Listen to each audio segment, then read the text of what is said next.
Am I the meanest? Pun's drunk. Am I the prettiest? Pun's drunk. Am I the baddest mofo low down around this town? Pun's drunk. Well, who am I? Pun's drunk. Who am I? Pun's drunk. I can't hear you. Pun's drunk. AKA Mr. Moonshine himself. Of Harlem.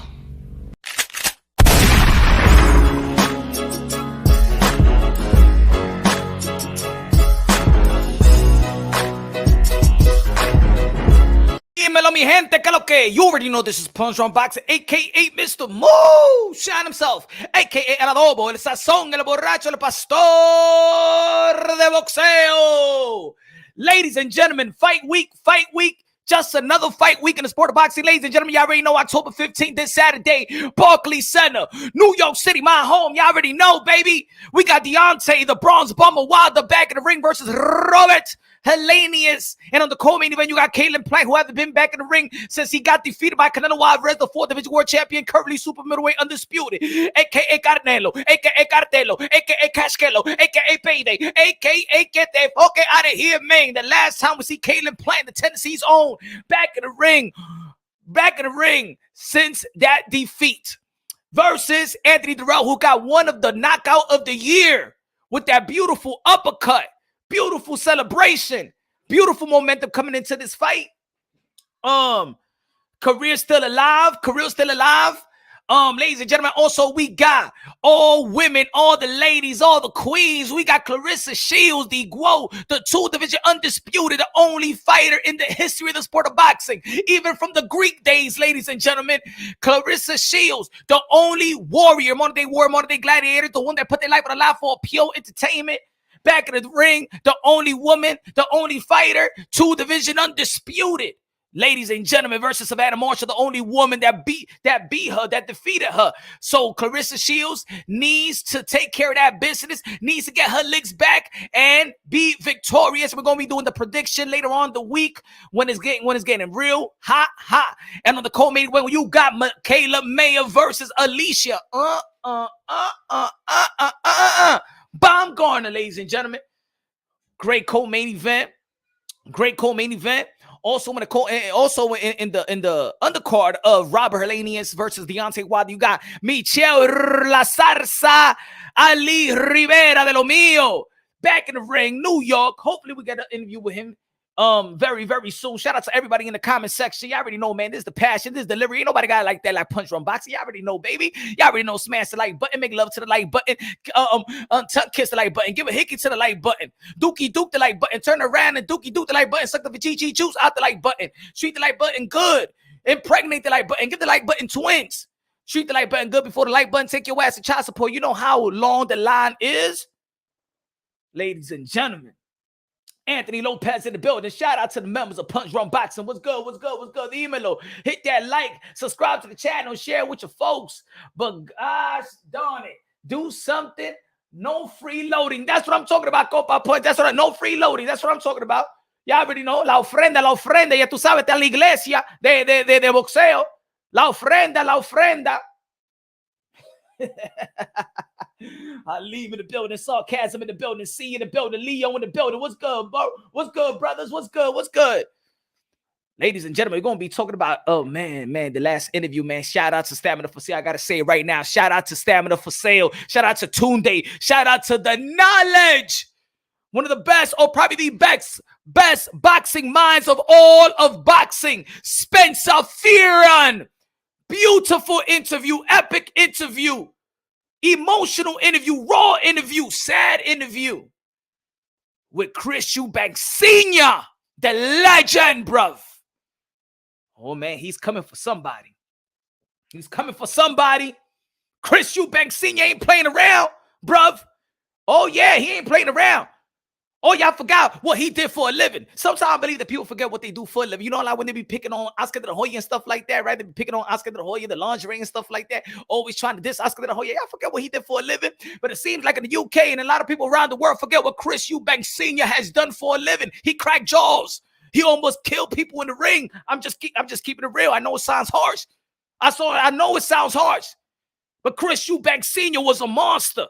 And he's still a monster. And if you play with his son, he is a monster. Don't let the proper English fool you, bruv.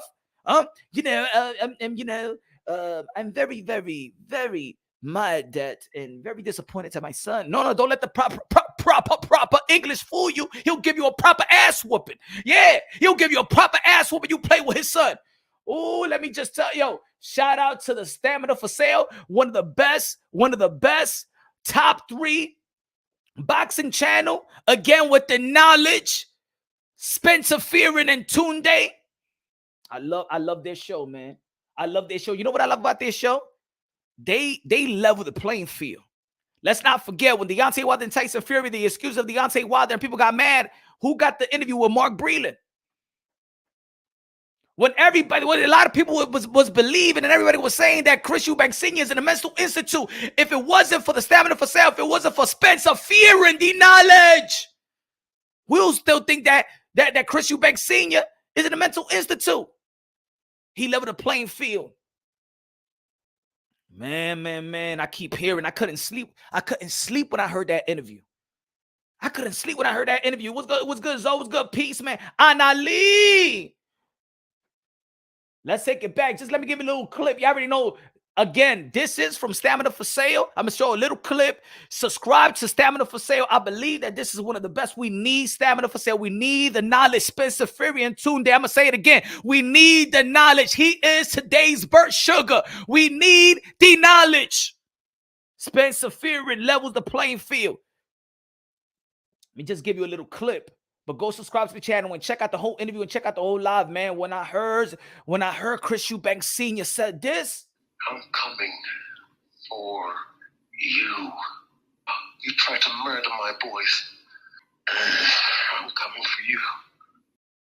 Yo, I cannot stop thinking about that. And yo, that part right there should be like in every scary movie, bro. You could feel the pain in Chris Eubank Sr. You could feel it. If you're a real man, real father. Oh my God, yo, that sent chills to my body when I heard it. I'm being honest. I couldn't sleep. That interview was playing in my mind time and time again. It was playing in my mind. I'm like, damn, this man is coming for you, Eddie Hearn. This man is coming for you. The promoter and managers of Chris Eubank Jr. He is coming. And we know this man is dangerous. Don't forget what this man did for a living. I'm coming for you. You tried to murder my boys. I'm coming for you. Chilling, brother. Chilling, bruv. And it's close to Halloween, too. Oh, yeah, man. This is going to be a scary movie out there in the UK. It's going to be scary out there in the UK. Oh, man. Shout out to the Stamina for Sale. Shout out to Tunde. Shout out to the knowledge, man. Again, bro. And I see a lot of UK publication is not giving credit to Spencer Fearon. Y'all better give my boy his credit. Y'all better give my boy his props. You UK, you freeloading, not giving credit to Spencer Fearon. Hey, yo, UK and every publication, y'all better give credit to this man. He is today's Burt Sugar. He is today. We need to protect Spencer Fearon at all costs. And shout out to Tunde as well, man. He was emotional, man. Tunde even got me emotional. Man. Halim. What's good? HLD in the building. What's good? Halim. I said, Halim. HLD in the building. He said, yo, when I met Eubank Sr. years ago, he asked me, do you want my autograph? I happily said no. Shook your hand. That's good enough. Man. Yo, I didn't even need to see that visual, but you could see it. You could hear it in his voice, bro. You could hear it in his voice. Oh, my goodness. I got to play it again. Bro. I got to play it again. I'm coming for you. You tried to murder my boys. I'm coming for you. Ooh, Eddie Hearn. Oh, my God. He's coming for you, Eddie. Eddie, what have you done for me lately, Eddie? Eddie, Chris Eubank Sr. is coming for you. You better run, but you cannot hide. You cannot hide. He's coming for you, bloody. He's coming for you. He's coming for everybody that had anything to do with his son getting in that ring. And there's going to be people out there going to be like, hey, yo, but Chris Eubank Jr. signed for it. But let me tell you like this. I've heard that. I've read that. But let me say this. This is why you put people in place to protect the fighters, because at the end of the day, these are modern day warrior, modern day gladiator. They train to mind F themselves, to be prepared, but also mind F themselves that they could beat anybody in the world. You got to protect the fighters from themselves. That's why there's referees when they're fighting. Referees, that's why they're judges. That's why there's commission. That's why there's everything. But also, that's why you have to put people you trust around you. The people around Chris Eubank Jr. is blood-sucking pigs. They are not human. They don't have your best interests at heart. You ain't nothing but a product. You ain't nothing but wood. You ain't nothing. Chris Eubank Jr., go back to the father. Go back to your daddy. Listen to the person that would die for you, lady. Hey, yo, Chris Eubank Jr. That money is dirty money. Not all money is good money. Halim said, Eddie Hearn gone quiet. Oh, yeah. He gone quiet. World Boxing News says, salute, keep dropping great content. Punch. Good looking out. Good looking out. World Boxing News. Good looking out. Appreciate that, my brother. Appreciate you, bro. Samia in the building. He sounds Liam Neeson in one of his movies. It's about to get real. It's about to get real. Ladies and gentlemen, I've been telling you that boxing translates to life itself. And I always, what I always say, if the people that really been rocking me since day one, what I've been telling y'all about boxing, what do I always say? I said, look at the slogans. Look at the slogan. Just hear it. I created this channel to preserve the sport of boxing, to preserve the modern day warriors, the modern day gladiators, the one that put their life on for pure entertainment. We are brothers and sisters, sons and daughters of the Most High. Let me know if y'all know what I've been saying since day one. Fatherhood is prominent in the sport of boxing. How many times I've been saying that? Fatherhood is prominent in the sport of boxing. How many times your boy, Mr. Moonshine, have been telling you that? Fatherhood is prominent in the sport of boxing. Always say that boxing translates as life itself. We all live in a 12-round bout. I don't think, hey, yo, put it this way. Eddie Hearn and the promoters and managers of Chris Eubank Jr., I don't think you're going to live to pass to get to the 12th round. I don't think it's going to be a decision. Chris Eubank Jr., Chris Eubank Sr. is in it for the KO. He's in it for the KO. He's coming for y'all. You better run. You better run. Run, Eddie. Run now. Woo, wait. But of course, we're going to keep talking about that. But of course, this, and I've been saying yesterday, like I said yesterday, if y'all didn't tune into yesterday, I said, how many fights you think came through fruition? How many fights continued while people knowing that somebody was cheating? I'm talking about all parties. Somebody was cheating. Somebody was in hands. You know what I'm saying? How many fights in the sport of boxing? And I know, look at this, and I know there's going to be promoters out there and there's going to be promoters and networks like that hate Eddie Hearn, right? But Eddie Hearn got to take accountability, and also Sonderland need to take accountability, right? These guys are going to go in on Eddie Hearn, right? From Bob Arum to Frank Warren to Steven Espinoza and Leonard Ellaby. But let's not forget Frank Warren. Frank Warren, yo.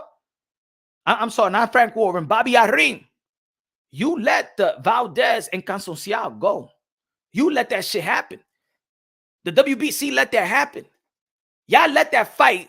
Oh, because y'all was trying to, play semantics or whatever y'all wanted to play and be like, you know, that's the Indian reservoir, something like that, reservation, whatever y'all want to call it, and be like, oh, no, they just got different rules. Fuck the different rules, mother effer.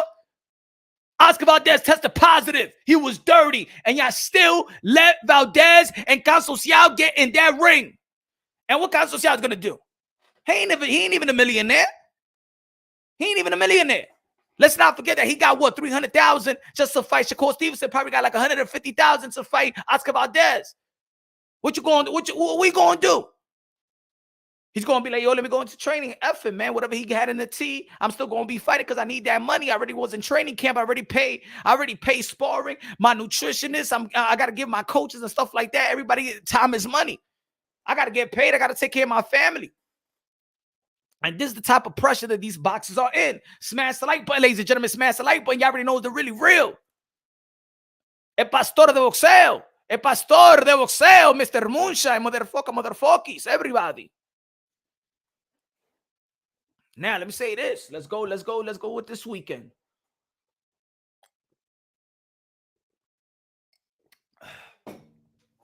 Devin Haney going to be facing George Kambosos out there in the Down Under. Shout out to the Maloney brothers.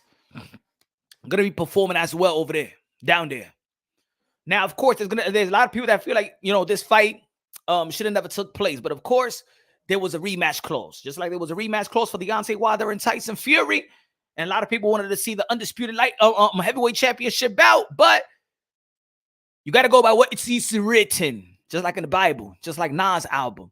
We got to go by what is written. And they had a rematch clause. Of course, George Kambosos was undefeated. He did not get demoralized, but he did get outclassed, outboxed. There was a rematch clause. He activated the rematch clause. If Devin Haney would have demoralized George Kambosos, I'm going to tell you like this.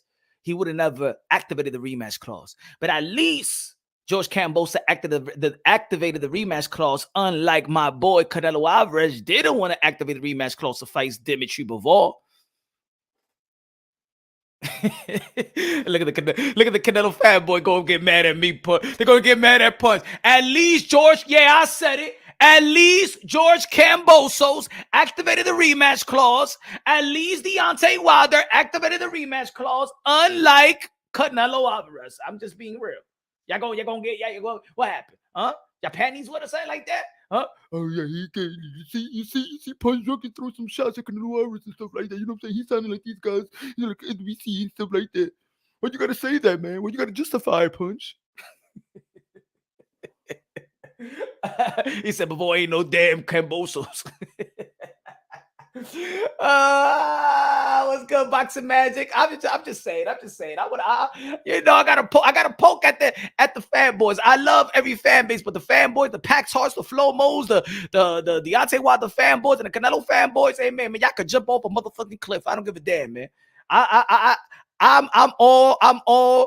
I'm rocking with the fans. I'm rocking with the logical fans and stuff like that. The logical fans of Canelo Alvarez, the logical fans of Deontay Wilder that supports them, but also, hold them accountable and also be real about it. But the fanboys, no.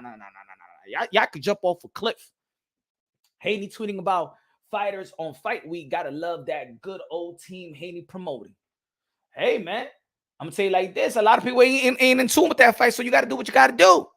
You got to do this. Devin Haney promotion, so he got to promote.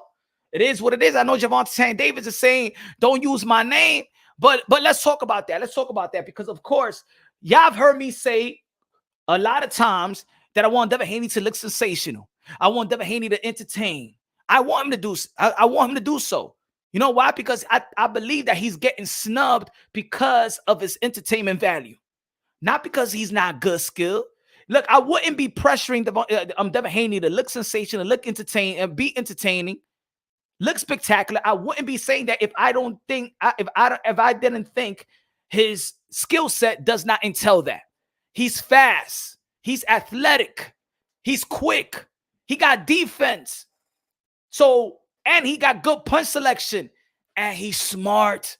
And he got one of the best IQs out of these young fighters. So why not? I believe that his skill set entails to be exciting. Don't hold back. Don't hold back, Devin the Dream Haney. You got somebody in front of you that you can actually do what the fans really want to see. And if you look good and you look spectacular, you look entertaining, just like Gervonta Davis and Ryan Garcia and things of that nature that don't got nothing right now. They got a bunch of JV junior varsity belts.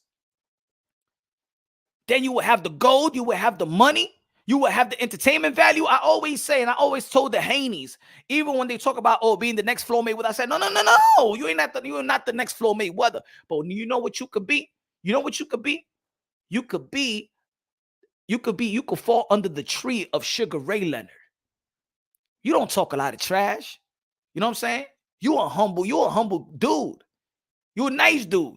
Y'all remember when Devin Haney was given to the homeless and stuff like that? You don't need to be Floyd Mayweather, but you could fall under the tree of a Sugar Ray Leonard. You know what I'm saying? He's humble. He's smart. Don't got a bunch of baby mamas and stuff like that. got the money, got the accomplishment, got the gold. Just look entertaining. And I'm gonna tell you like this: everybody else is gonna be looking whack. Gervonta Davis is all about putting shit stains in the seats. I'm sorry, putting butts in the seats. That's all they worry about. Gervonta Davis is one of my favorite fighters. Gervonta Davis is one of my favorite fighters. I believe that he got the skills and talent that could be, that he could have a prestige, that he could earn, that he could sustain, that he could gain a prestige legacy. But the teams don't want that. Maybe the promotions don't want that. Showtime don't want that. His team looks like they don't want that. I believe that he got the skills and talent to earn a prestige legacy, but they don't want that. They want putting butts in the seats. That's what they care about. So Gervonta Davis, how you think your speech is going to sound like? You ain't going to make it to the Hall of Fame like that. But let's say you getting an award and people want to go and you need to talk about your accomplishment. What you going to say? Well, guys, my name is Gervonta. Y'all already know I'm Gervonta Davis, and my accomplishment. Yeah. Talk about your accomplishment to the world. Well, in Atlanta, Georgia, I sold out, back in 2021. Yeah, and then it was versus Mario Barrios. Who's Mario Barrios? You ain't. Oh well, back in the days, Mario Barrios was he had a WBA regular interim. I'm not necessarily know what he had. But yeah, I moved up to the 140. But before that, right after I fought a guy, in California, and I put butts in the seats. Okay, it was against Isaac Cruz. They used to call him the pit bull and stuff like that. Yeah, what he won? Well, who was? When I fought him,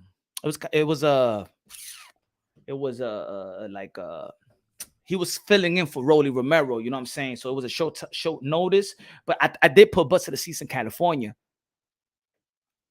But then after that, I fought in the Barclays Center. Yeah, I know the Barclays Center, Brooklyn, New York, and stuff like that. Yeah, I fought this guy named Rolly Romero. What did Rolly get? Who's Rolly? Rolly was a guy in my time that I think he held the interim WBA, and then he got stripped for it because the WBA wanted to change things up. Yeah, but I did put butts in the seats. I remember I put butts in the seats in the Barclays Center and stuff like that. It was a good KO, you know what I'm saying? First time I became a champion was versus Pedraza, Puerto Rican dude. You know what I'm saying? Is he Pedraza? I mean, he's no Cotto, no Canelo, no Danny Silva Garcia, no but Pedraza was a formidable opponent. You know what I'm saying? I became a champion when but I did put. I believe I put butts in the seats. I'm not sure. I did fight in the UK, but when I was over there, a lot of people say paying attention to Floyd Mayweather. I actually beat Leo Santa Cruz. Yeah, we heard this. Leo Santa Cruz. Isn't Leo Santa Cruz the guy that he named his son after Al Heyman? Yeah, our manager. Yeah, I fought a guy that back in the days. Yeah, he was a champion and stuff like that. Credible. I know I was bigger than him. I had to go all the way down just to fight him, to be a bully and stuff like that. But that's just who I am. But yeah, I KO'd him. A lot of people remember that in my time. But yeah, that's the guy that he named his son after Al Heyman. Yeah, he got a Mexican kid out there that's named Al Hamon. Yes. And that's that's been my career. I wish I could tell you guys more, but I did put butts in the seats though. You know what I'm saying? I mean, I had girls, I know celebrities and stuff like that. That's what Gervonta Davis gonna say. Coach Calvin, Coach Kenny, are you gonna allow your fighter? That's gonna be his speech, huh? Gervonta Davis, my brother, is that what you all about? That's you gonna go on an interview or try to? I put butts in the seats. That's it. You think that putting butts in the seats gonna take you to the Hall of Fame? Huh? You think that butts in the seats gonna make you it's gonna have you a prestige legacy? Huh? You think that putting butts in the seats in Atlanta and stuff like that? What you going to the Hall of Fame and be like, I put butts in the seats? I don't give a damn about putting butts in the seats. Huh? Ain't nobody give a damn about putting butts in the seats when it's time, when it's all said and done. When it's all said and done, when we're talking about Oscar De La Hoya, we say the 6th division world champion. When we're talking about Manny Pacquiao, we're talking about the 12th division world champion, the 5 literally the 12-time world champion, the ambassador, the son of the humanitarian, the best karaoke singer of them all. The GOAT, Manny Pacquiao. Ain't nobody say that Manny Pacquiao putting butts in the seats in his Hall of Fame. Mike Tyson, the baddest man of the planet, the youngest heavyweight, the youngest undisputed heavyweight champion of the world. Mike Tyson don't be like, I'm fine. I put the butts in the seats. Muhammad Ali, 3 times heavyweight world champion. Muhammad Ali say, I'm the greatest, and I put butts in the seats, and that's why I'm the greatest. Huh? What is going to be your legacy speech or your speech? Gervonta Davis. What is going to be? Huh? They was running the training wheels throughout your career. They was riding training wheels all the way to your 30 years old. And Mayweather just ain't want to take the training wheels. He just didn't trust me that I could run, that I could pop a wheelie, that I could just run, that I could ride a bike with 2 wheels, but I still had the training wheels, and I just had a bunch of men around me that couldn't speak up. Huh? Yeah, I'm holding y'all accountable. I support y'all, Baltimore in the building. I support y'all, Calvin Ford. I support you, Coach Kenny. But stop with this enabling the bullshit. Y'all work too hard. Putting butts in the seat, shitty butts in the seat, peanut butter in the seats and stuff like that. Get the fuck out of here, man. When it's all said and done, nobody gives a damn about that. Nobody gonna remember who's in them seats. Matter of fact, probably the Barclays Center wouldn't even be around. You got the skills and talent to attain money and attain a legacy, because legacy reigns supreme. Gervonta Davis got 2 beautiful kids. You think that's money gonna hold them down? Money comes and goes. As a matter of fact, you got a bunch of court dates in December. You're gonna be wasting a lot of money. You know what? Your legacy ain't gonna help you out. With that shit, I understand. You're gonna need some money, but that money's gonna go. You're gonna be fighting for your life just to beat some court cases. Is that what you want for your legacy? Oh, you know what I'm saying? The biggest shit that I did beat was the hit and run case. That's your biggest opponent right now. Gervonta Davis, that is your biggest opponent right now. What's your best opponent? Nah, you know what I'm saying? Back in 2022 on December 12 or 19, I beat the hit and run case. You know what I'm saying? Yeah. Left that pregnant woman on the floor and stuff like that. I don't give a damn about her. That wasn't my baby.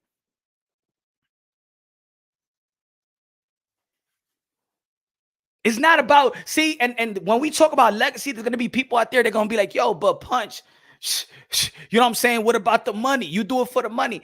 There are certain fighters out there. There's certain fighters that has the opportunity. Not every fighter got the opportunity, and I understand. Not every fighter got the opportunity. Those guys that is like 12 and 15, they fighting for the money. They fighting for the $500, $1,000 to pay their rent. But there's few fighters in the world that has the opportunity of Gervonta Davis to attain the money and the legacy. He's in that position right now. And if you look at the skills and talent, and the natural ability of Gervonta Davis, if you be like, who you think is better, him or Devin, him or Shakur, him or Tio, him and Loma, him and this, you're going to put him on the top, him and Ryan. Yeah, we know Gervonta Davis got the skills and talent. We know he got promising skills. We know he got a potential to be a future Hall of Famer with those skill sets, if it's sharpened, if it's nurtured. Who you gonna fight next, Gervonta Davis? You know that Rolly was not even top 10. You know that Rolly's not even top 15 overall. Isaac Cruz, really nobody know him. I mean, Isaac Cruz doing this thing right now, but when you fought him, he wasn't all that. And by the time, and the only fight that was a real competition, in the post-fight interview, they said, yo, will you rematch Isaac Cruz? You said, hell no. That showed me a lot about Gervonta Davis. That hell no is that got me questioning Gervonta Davis. I never questioned Gervonta Davis. I used to question Mayweather Promotions. But when they stick that mic in your face and that mic in your mouth, pause, and they ask you, would you want to rematch with Isaac Cruz? You said, hell no. That showed me that you don't want to be challenged. That showed me that when push comes to shove, you want to back out. That's what showed me. That's what it, no. You could dress like you a Baltimore cat. You could talk like you a Baltimore cat. But that say hell no, ain't no motherfucking Baltimore cat. Let's keep it real. Let's keep it honest. And anybody that's listening right now, you know what it is. Don't come over. Hey, yo, y'all probably gonna be in Brooklyn, and I'm gonna be around Brooklyn. You know what I'm saying? I know I'm not. They don't want to give me no media credentials for Deontay Wilder fight. You know what I'm saying? They don't like your boy, Mr. Moonshine, but I'm gonna be. This is my city. I'm gonna be around it. And if I see, the Gervonta Davis, don't come up to me and be like, yo, Punch, you hating. I ain't hating. Because I'm going to ask you the same ass question. What do you feel about Gervonta Davis' legacy? You're going to give me, but he put butts in the seats like nobody else. I don't give a fuck about the butts in the seats. I don't give a fuck how it smells. I don't give a fuck how it looks. I don't care if it's Cardi B, Nicki Minaj, Beyonce, Alicia Keys, on the bus. I don't give a damn about the butts in the seats. You could use that to negotiate, to bargaining chips in your negotiations. But when it's all said and done, I don't give a damn. The fuck you think you're going to, how the hell your speech is going to sound like? Well, I put butts in the seats in Atlanta. I put butts in the seats in California. I put butts in the seats in this. I put butts in the seats in that. I put butts in the seats in this. I put butts in the seats in that. I put butts in the seats. Man, I don't give a damn about your putting booty in the seats.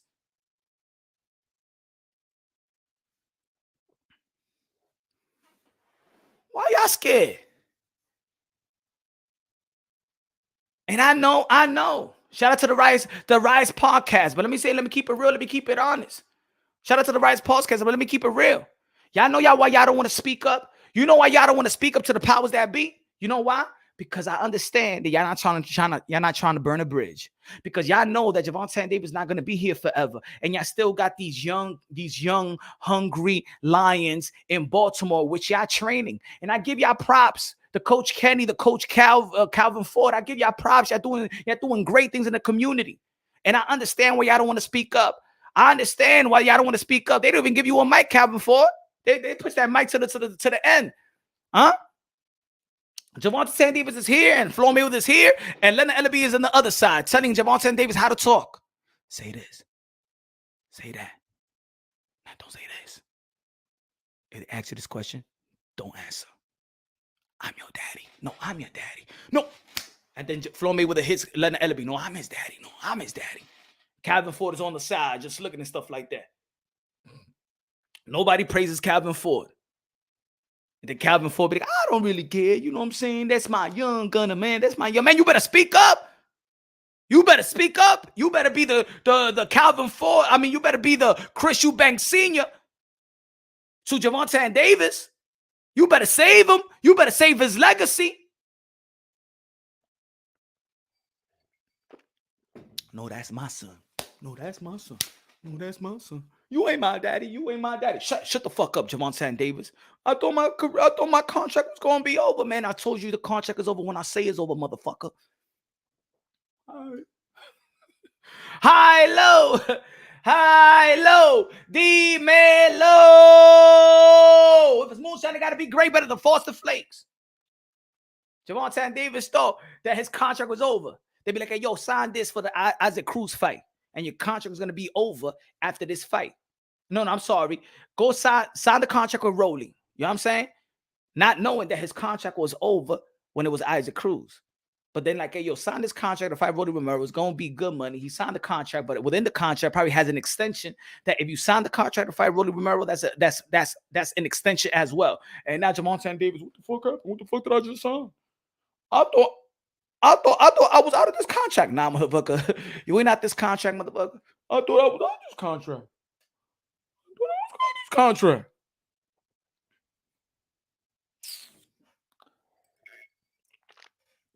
Remember what T.O. Senior said about numbers? That's all that matters now. Nah, man. When it's all said and done, and I'm saying that with Gervonta Davis and a lot of these fighters, some of these fighters, not a lot of these fighters had the opportunity to attain legacy and the money. Not every. See, Canelo Alvarez has the opportunity to attain legacy and money. Deontay Wilder has the opportunity to attain legacy and money. Tyson Fury, Anthony Joshua, Alexander Usyk, Lomachenko, Teofimo Lopez, Devin Haney, Shakur Stevenson, Naoya Inoue, and stuff like that. There's a lot of fighters that has the opportunity to attain money and legacy. You know what I'm saying? Gabe Rosado, get the money. You know what I'm saying? Derek Chisora, get the money. You know what I'm saying?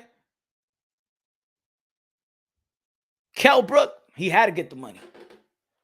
Let me take this thing out right here. Hold on, give me 1 second.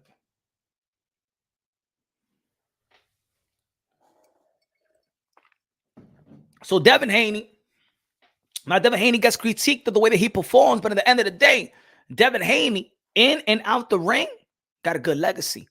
Devin Haney made great decisions because, of course, he had a father to really understand the business of boxing.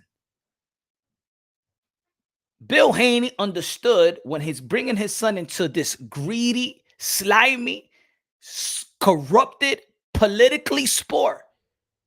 Bill Haney did what he needed to do to learn this sport, protect his son, and get the best contracts. Even look, and Bill Haney is smart. He knows that all these motherfuckers around it are gonna use my son. But when I'm here, and I'm gonna be the one using motherfuckers. Yeah, you can train my son. Yeah. We're going to another gym, son. The fuck out of here, man. Oh, yeah, we're gonna be a TMT and we're gonna juice all the wisdom out of you.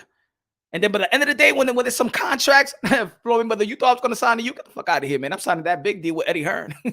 You think I'm dumb? You think I'm dumb? I love how you fight. You motivated my son, but you don't motivate me when it comes to that check. That's one thing about Bill Haney. Bill Haney, man, he a hustler. He ain't no dummy in this shit. Devin Haney and Bill Haney ain't no dummy in this shit. That's one thing for sure. You want to train Ben Davison? Yeah, you could train my son. All right, we're gonna put you to a side. Mayweather Senior, come. Yeah. So do the pad work. All right, man. When it's time the fight goes, all right, man. Step to the back, Mayweather Senior, and this is my son. I'm training. Y'all ain't gonna hustle me. I'm hustling you. Ain't nobody gonna use me. I'm using you, motherfucker. If anybody gonna get used up here, ain't gonna be me. That's one thing that I respect the shit out of DHP. They ain't come to this sport being no dummies. They know that these fighters get treated like shit. That this sport will eat them up, swallow them up, and spit them out.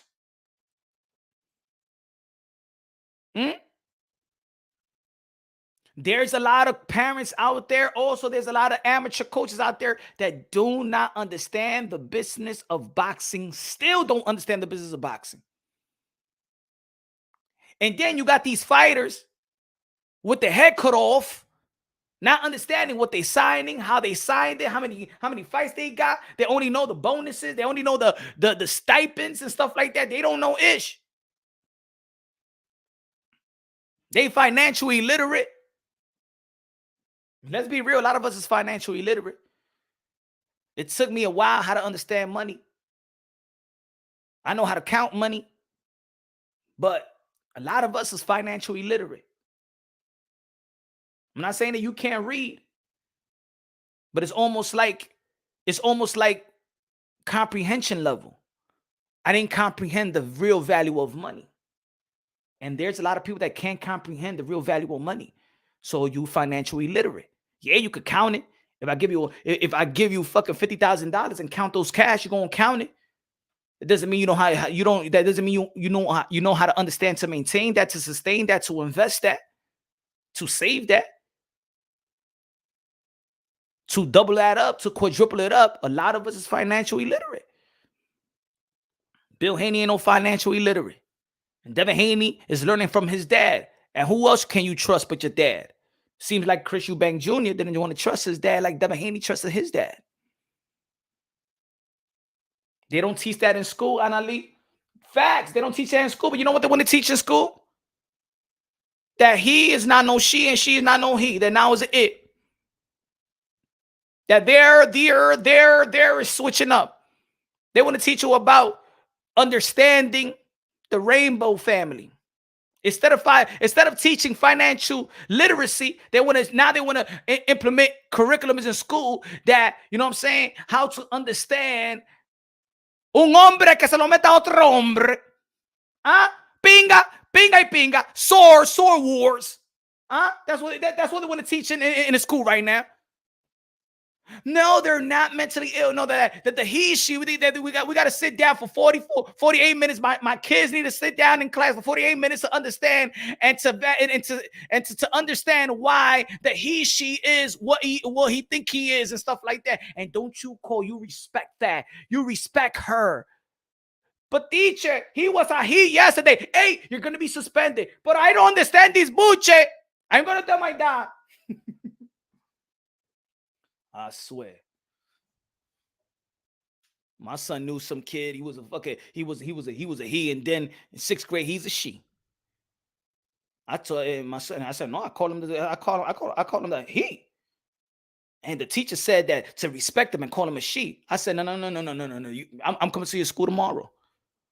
Mira, ustedes, hey, cue me. What you say to my son, that he need to call a he, a she? No.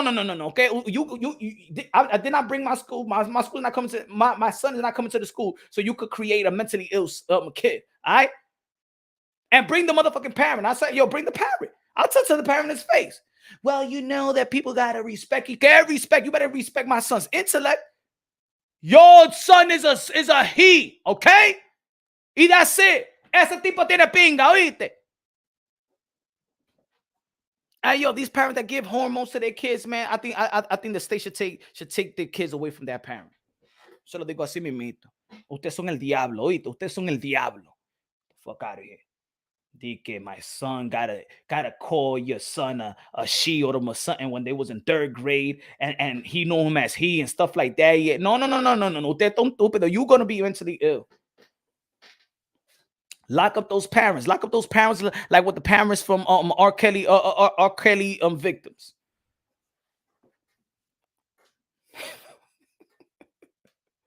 No. I don't care. I don't care. YouTube, if you turn me, if you lock my damn account, I see no. That's what's happening in the world, man. That we building some mentally ill. These kids ain't really mentally ill, but you building them to be mentally ill. You get to call he or she, ahora me meto.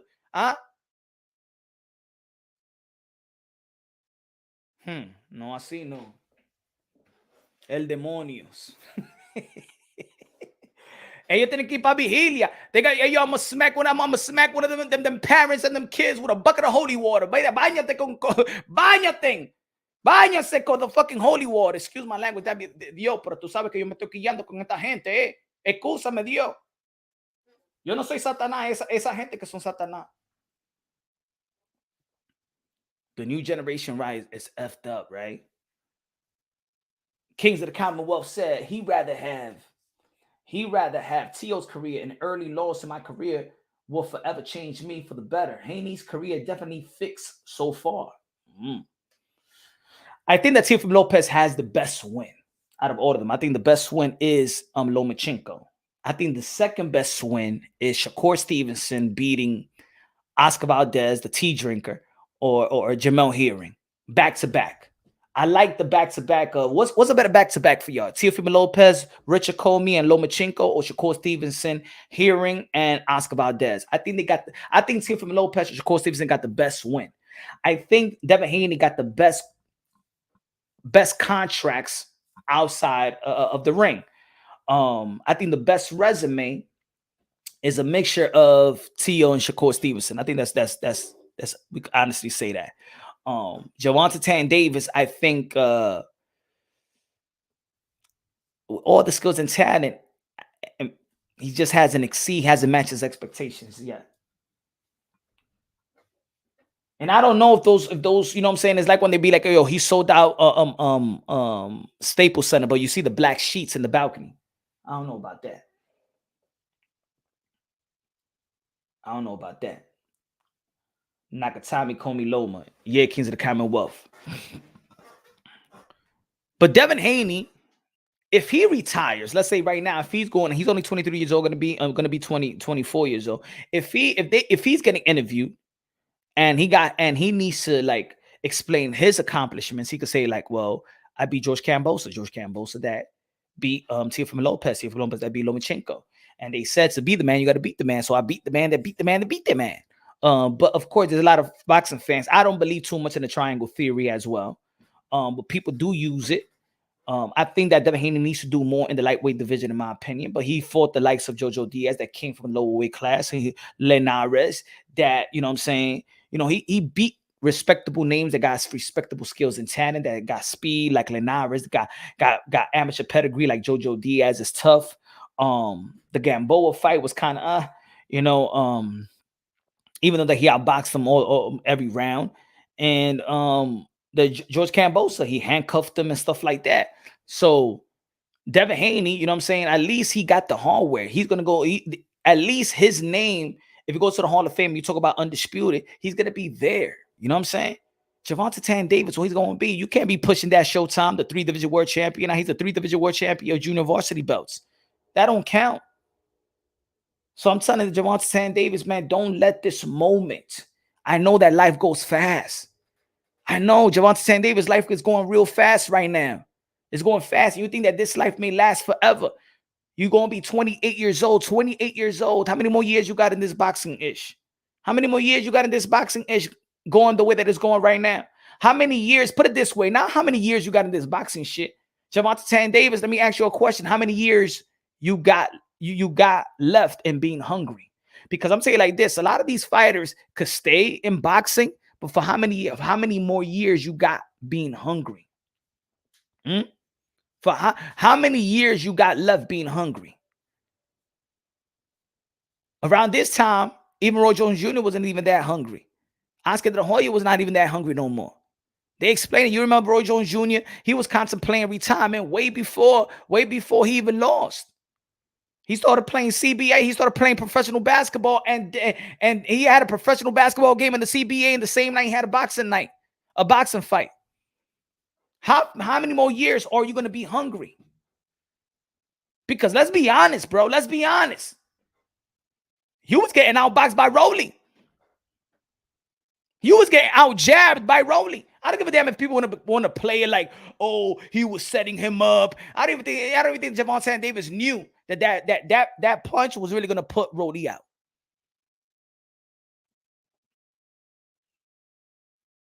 Rolly Ramon was out-jabbing Gervonta Davis. Let's be real.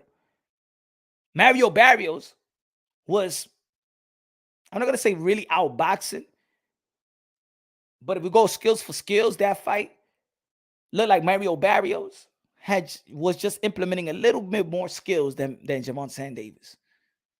He didn't look special versus Gamboa.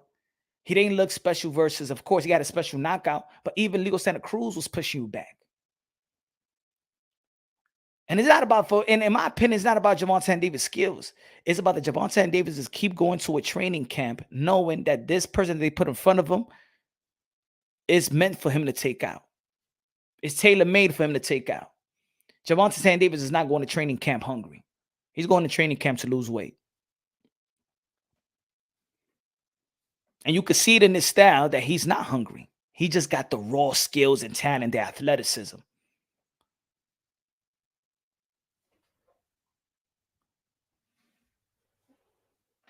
I think Tank is content.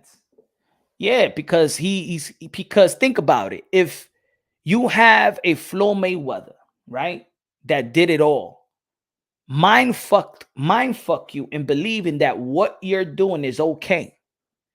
And you got Leonard Ellaby mind effing you, thinking that whatever we doing for you is okay. But they are stripping him from legacy. Floyd Mayweather saying that belts don't matter, but then Floyd Mayweather will say that he beaten 23 world champions. Floyd Mayweather, when he want to show off his house, he show off his house, he show off his cars, he show off his watch, and then he'll show off his belts. Gervonta Davis, can you show off your belts? When it's all said, what's good with Boxing Combat Films? Everybody subscribe to Boxing Combat Films. And the sad part about it is that he got the skills and talent to be better. He got the skills and talent to be better. The potential to be better than any young fighter of this era. God forbid something happens. God forbid something happens, an accident happened like it did to Paul Williams. God forbid an accident happened like Earl Spence, but yet you don't make it. God forbid. God forbid if your career needs to be cut short right now. God forbid that you injure your hand and that's it. You ain't never going to be the same. What do you got to stand on? The bus in the seats, motherfucker? That's what you got to stand on? You don't promote? Gervonta Tank Davis, if he does not accomplish a good legacy, a respectable legacy, by the end of 2023, by the time he retires, it'll give him 3 to 5 years that he's going to be easily forgotten. Nobody will be thinking about who the hell was Gervonta Tank Davis. And in the sport of boxing, it does happen. You don't got a legacy fight. You don't got legacy accomplishments. All you got for yourself is saying you put butts in the seats. High low, Mr. Moonshine, the narrative slaver. Good looking out, high low. Dice la gente. Look at Adrian Broner. How many people now respect Adrian Broner? Let's keep it real. Look at Adrian Broner. Adrian Broner was the top of his game. As a matter of fact, Gervonta Tank Davis. Adrian Broner was bigger than what you was, than even you at one point.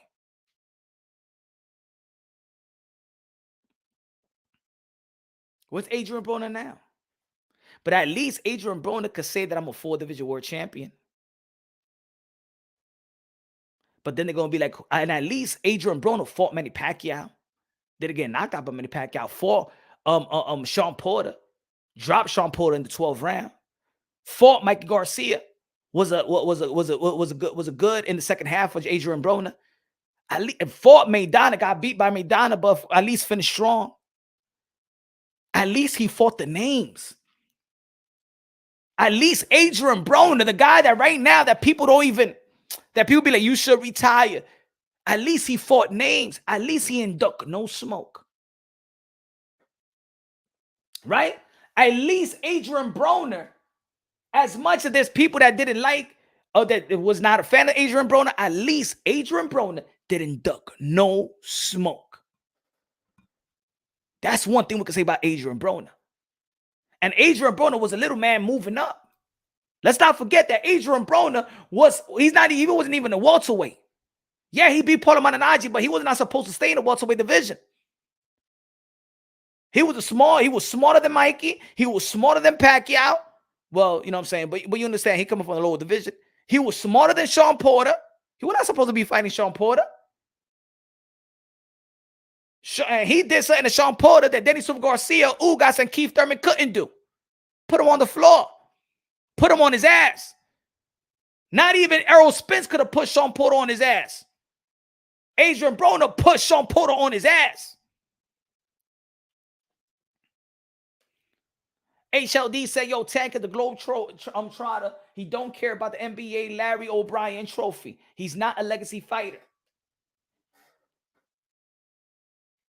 Gervonta Tank Davis ain't even half of Adrian Broner. I'm going to say it like this right now. Yeah, in terms of legacy, Gervonta Tank Davis ain't even half of Adrian Broner. And he's 28 years old. He's 28 years old. I'm a fan of Gervonta Tank Davis. Don't think that this is a hate on Gervonta Tank Davis. I'm just frustrated with his career. If there's anything, it's sad.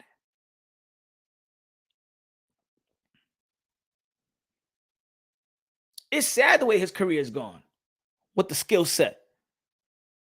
Devin Haney have already accomplished something that you should have accomplished a long time ago. And you had the opportunity to do so, and you didn't take it. You didn't shame Mayweather Promotions in giving you that. They stripped that from you because it's not about you. You putting butts in the seats. Is they don't give a fuck about you. Is that you putting butts in the seats gets them money. Is that you putting butts in the seats? Man, you a clown of them, bro. Fuck that. Let's be real. You a clown. You a piece of you just a piece of attraction for them. They don't give a damn about your legacy. They don't give a damn about your legacy, my brother. Let me see if I put it.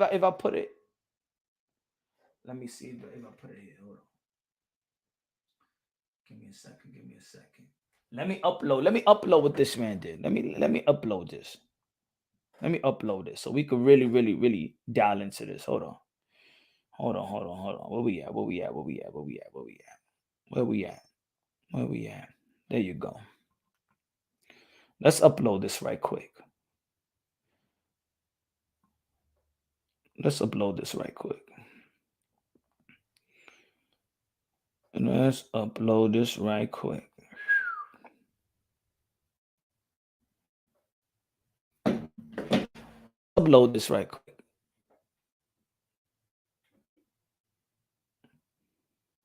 Give me 1 minute.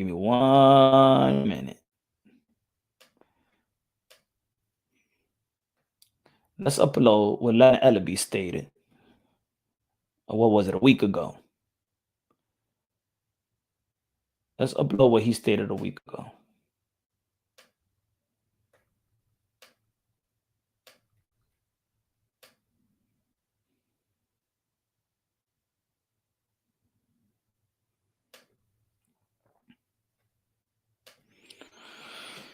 He said, wrong. This guy said, Omar Alejo said, if Devin drops the belts, I bet Tank and Ryan will go after them right away. He said, wrong. Tank's base don't give a fuck about belts and never have. That motherfucker speaking for me too. Leonard Ellaby is speaking for me. I'm a Tank fan. Leonard Ellaby. Hell you mean? That Tank base don't give a F about belts and never have.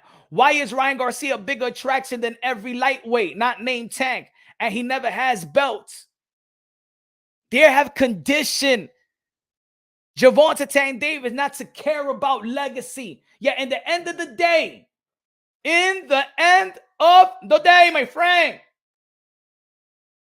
what are you going to stand on?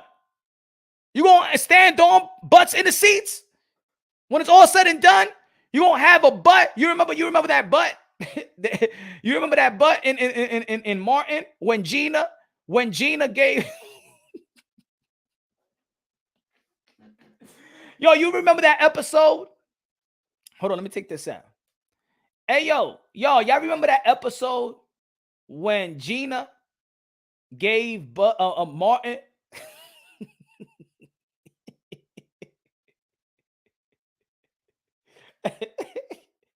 Yo, if y'all ever watch Martin, y'all remember that episode when Gina gave Martin a butt sculpture as a present? That's what you're gonna get. You want butts in the seats, Gervonta Davis? You want butts in the seats? There you go. That's your award. Huh? You ain't gonna go no. You ain't gonna get the what you call it, the Sugar Ray Robinson Award as best fight of the year, Huh? You are going to get that sculpture that Gina gave Martin in that episode.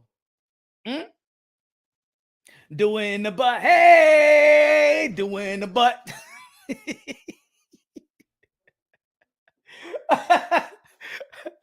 That's what it is. You want butts in the seats? That's your award. Huh? Doing the butt. Let me see. Let me see if I can find that picture. Let me see if I can find that picture. Hold on. Let's go.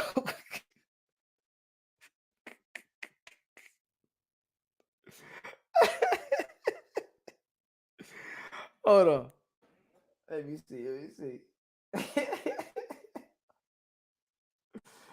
Hold on.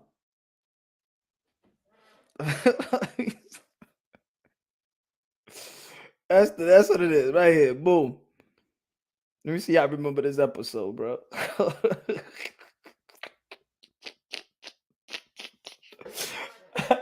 Hold on.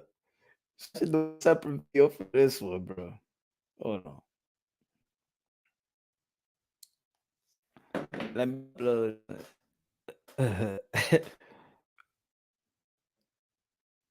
Hold on, let me upload this shit.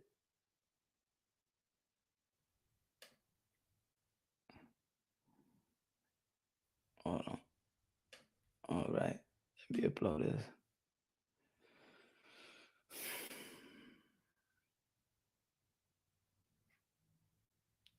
Hold on, let me take this out.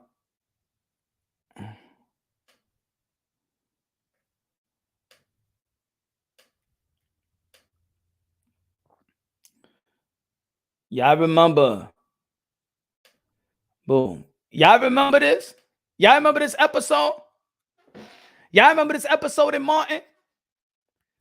Gervonta Davis, your whole career is going to be predicated putting butts in the seats. That's going to be your award by the time that's going to be your award by the time your career ends. That's going to be Gervonta Davis award when his career ends. A butt sculpture. That's all you worked for. That's all Gervonta Davis has worked for. That's what he's going to get. That's what is going to be presented to him by the time his career ends. Mayweather's going to be like, Mayweather, hey, yo, they're going to throw a party for you, Gervonta Davis. Gervonta Davis, PBC, Showtime, Steven Espinoza. They're going to give you this. By the end of your career, Gervonta Davis, if you keep on fighting, who you fighting? If you keep going out there, being an attraction, not caring about legacy, this will be your present by the end of your career because all you gave a fuck about was putting butts in the seats. This will be your present, Gervonta Davis, doing the butt. Hey! Doing the butt, a nice butt, black butt, shitty ass sculpture you could take home and show your whole family that this was your whole career about, putting damn fucking butts in the motherfucking seats. That's your career.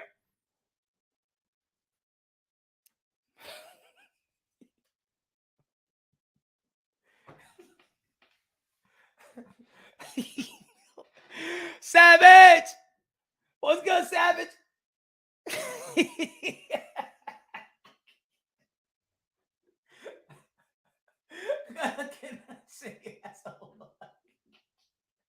He can't say shitty ass award.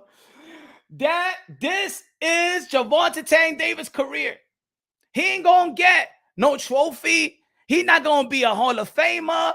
He's not. This is what you've been waiting for. This is what you wanted.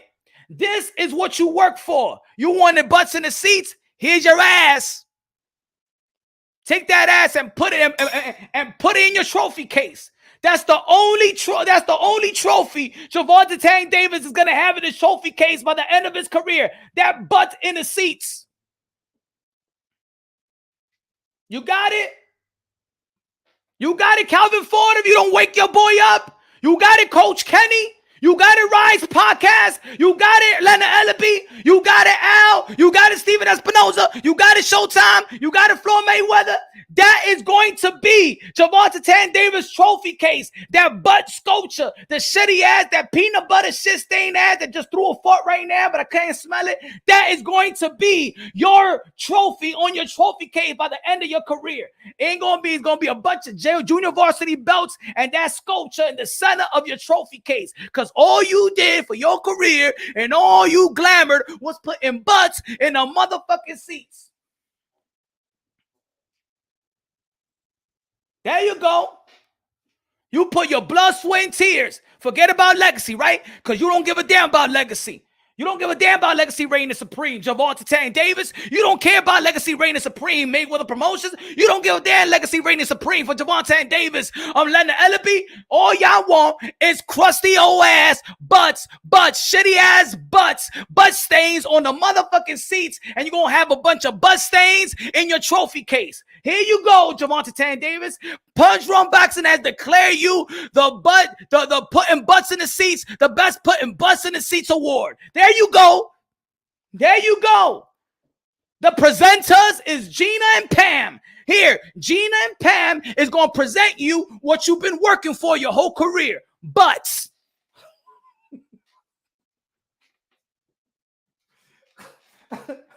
The butt belt.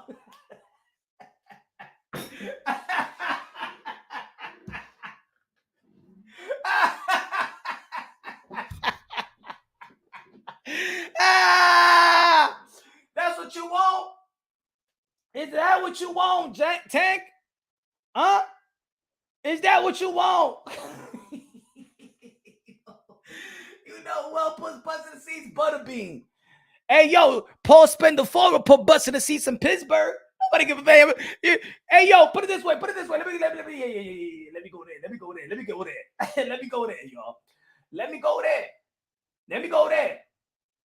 Hey, yo, Hey, yo, Tank, you know that Paul Spendafora put butts in the seats out there in Pittsburgh? What they think about Paul Spendafora? Paul Spendafora was in Vegas, and the bodyguards of Mayweather just pushed him away. Get the fuck out of here. Who are you? That's going to be you. That's going to be you in the future. Listen to your boy, Mr. Moonshine. This ain't hate. You're one of my favorite fighters. That's going to be you. Paul Spendafora is going to be you in future to come. Yeah, Paul Spendafora was selling out Pittsburgh. And guess what? Yeah, Paul Spendafora, the Italian dude, was putting butts in the motherfucking seats out there in Pittsburgh. And now look at him right now. Asking Floyd Mayweather for exhibition, and Floyd Mayweather, man, get the fuck out of here. And who are you? Get this crackhead out of here. That's how they treat him. I'm just keeping it real. He ain't no crackhead to me.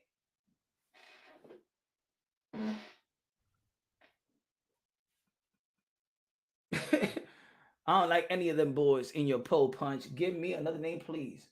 Punch, I saw that video. You saw it? They like, doing the butt. Hey, doing the butt.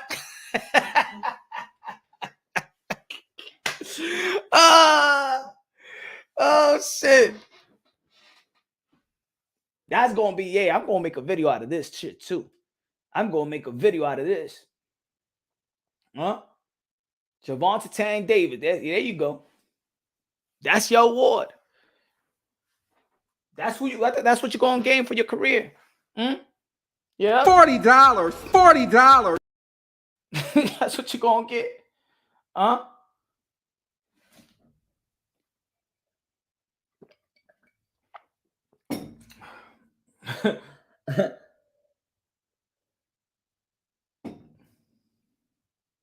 Try again, motherfucker.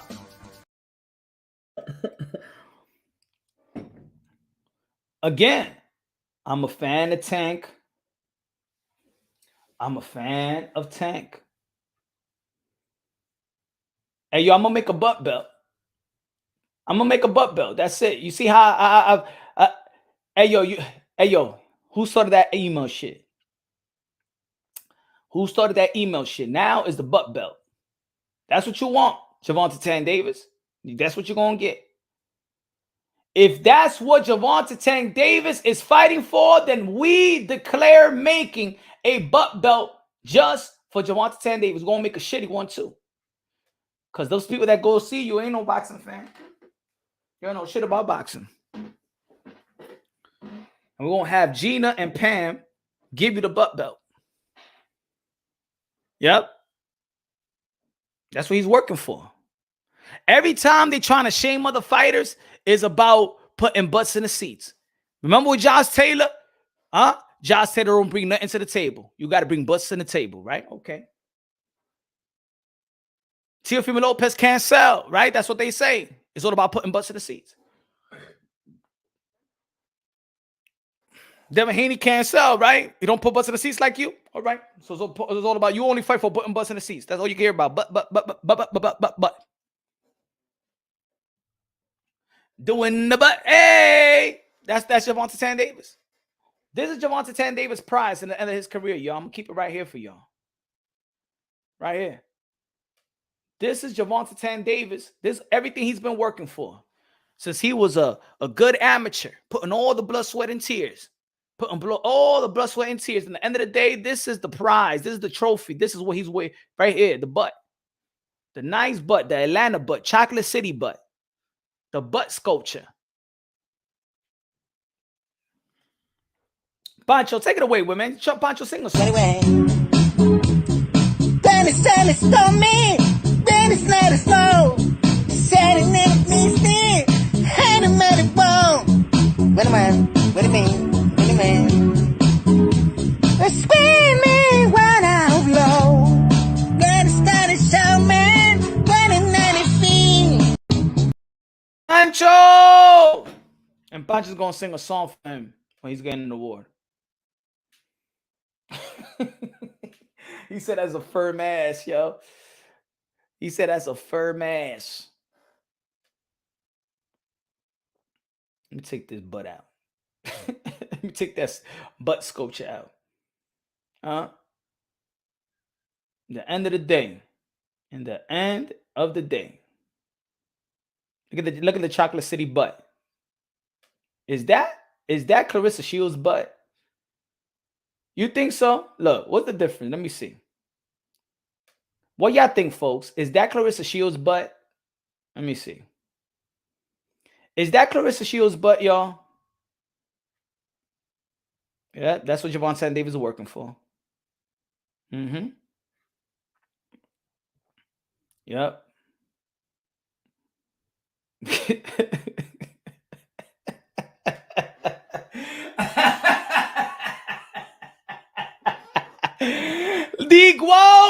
The quote. I think that's Clarissa Shields' butt. What y'all think?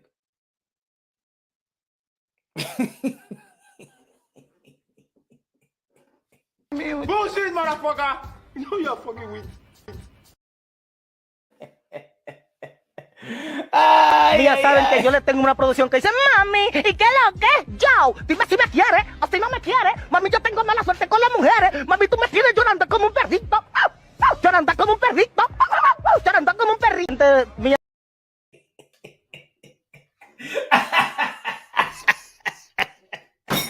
Ay.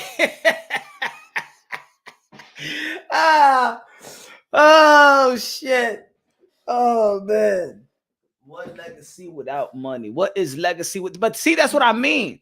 Why people think when we're talking about legacy, it's not talking about money. Like it's like either or. Huh? Why some people be like, hey, yo, when I say his legacy reigns supreme, so what you trying to say? Legacy is worth more than money? No. See, there's fighters. I'm going to say it again. There's fighters in the sport of boxing that don't have the opportunity or just not good enough to attain a prestige legacy, but they still could get the money. See, Gervonta Davis has the opportunity to attain the money and the prestige legacy. Yet, in the end of the day, that legacy from Gervonta Davis, a prestige legacy, is the generational wealth. This is the reason why Mike Tyson could fuck up over and over and over and could pick himself right back up. You know why? Because his legacy reigns supreme. His legacy is the one that gives him all those opportunity. His legacy is the one that can make him fuck up, go to jail, bankruptcy, and stuff like that, and could just write a book. He could do a show. He could do a movie, and his legacy will always reign supreme. His legacy is the reason why Layla Ali could do what she did. His legacy. His Julio Cesar Chavez legacy is what opens the door for Julio Cesar Chavez Jr. The legacy of Nigel Benn and Chris Eubank Sr. is the reason why Conor Benn and Chris Eubank Jr. was about to sell out, and it was going to be one of the biggest events in UK probably history because of the legacy of Nigel and Chris Eubank Sr. That's what legacy does. That's the generational wealth. It keeps a door open. It keeps a door open. I'm talking about guys like Gervonta Davis that have the opportunity to attain legacy and the money. And the money. Don't downplay the legacy. Don't downplay the legacy.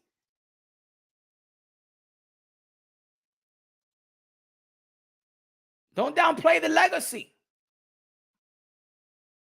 Money will come and go. Yeah, and there's going to be people out there going to be like, hey, yo, what about Wilfred Benitez? What about this? And what about that? Yeah, there's some of them that went through the cracks, but also you got to also understand the relevancy as well. Mayweather retire, but he's still relevant. He knows how to keep himself in the limelight just enough. Relevancy, legacy, and money could coexist. Gervonta Davis don't got the lip. He don't got the promotional. He's not a guy that could stay in the limelight without boxing. Once Gervonta Davis retire, I'm going to tell you like this. I'm going to tell you right now. Gervonta Davis retires. If Gervonta Davis retires early, unfortunately, something happens, Gervonta Davis will be forgotten. Right now, let's say something happens to him. God forbid. People will forget about Gervonta Davis in 1 year or 2 years. I give him 2 years tops where people remember who Gervonta Davis is.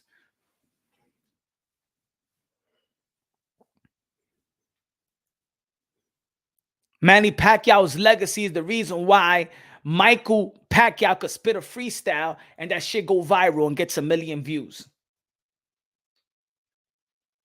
And your favorite rapper in your hood is still freestyling in the street and can't even get a K in views. Manny Pacquiao legacy could have Emmanuel Pacquiao do pad work with Freddie Roach and it'll gain like almost 1 million views. Why? Because of Manny Pacquiao's legacy. The only tennis player at the age of 14 that I hear is Mike Tyson's daughter. Why? Because of Mike Tyson's legacy. Nico Wash Ali.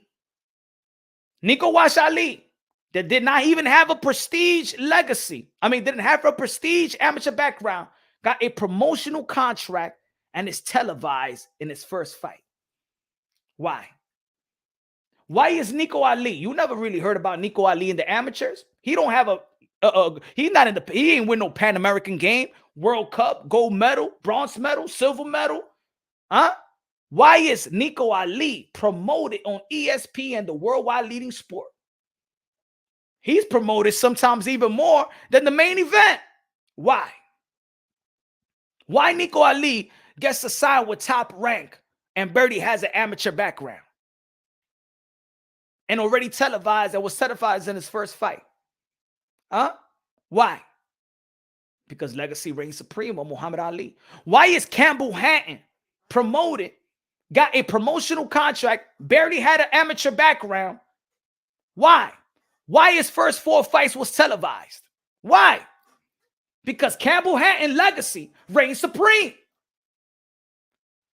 That's your generational wealth, that your kids could capitalize off your legacy. That's what every person should want to build, a legacy or some ownership about something. So once you leave them with something. James Dolan dad left him the New York Knicks, left him Madison Square Garden, the Liberty, Newsday, left him everything here, Madison Square Garden, the Mecca. George Steinbrenner left Hank and Al, Yankees, here. Here, toma. Bob Arum, who he gonna leave Top Rank with? Since he don't got no son, he leave it with his son-in-law. And it stays in-house. Every great big company, legacy company, is a family-owned. It's family-owned.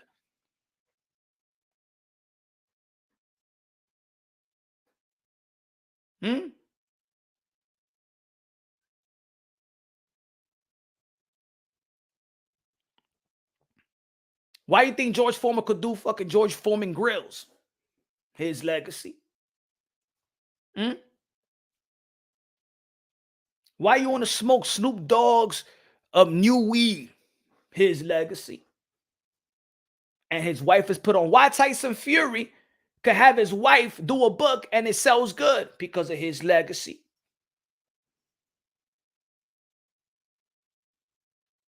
And then when Canelo Alvarez kids grow up, legacy gonna be there for them to have open doors. There's gonna be opportunity. That's all you want in life. Look, opportunity is greater than money.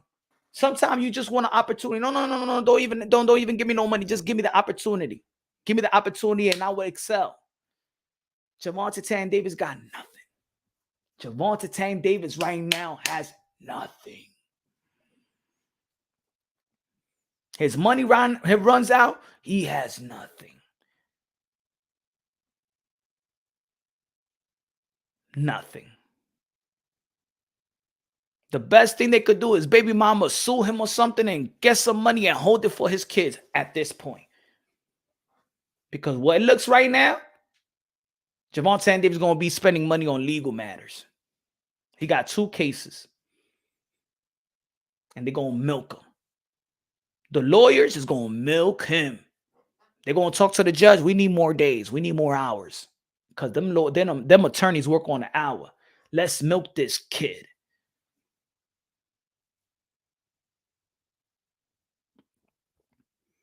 But as much as a Mike Tyson could fuck up, could get robbed, his legacy always going to keep him up. Mike Tyson could go and do a podcast. Everybody go and listen to it because Mike Tyson's legacy. Oscar De La Hoya could be on fishnets all he wants. He could sniff all the coke he want. Y'all could make fun of Oscar De La Hoya all he want, but he got a legacy that you always gonna be. The next is always gonna be shit. But that motherfucker's one of the best that ever laced him up, and he fought everybody, right? How many times you hear some people diss Oscar De La Hoya? Oh, the fishnet. Oh, your cocaine. Oh, yo, this. Oscar De La Hoya with a fine ass Barbie right now. Me hago todo cocaína. ¿Qué me importa a mí? Y se pone todo. He go to Victoria's Secret and try on all the fucking thongs and all that stuff. At the end of the day, he's Oscar De La Hoya. ¿Qué le importa? His legacy reigns supreme. His legacy reigns supreme.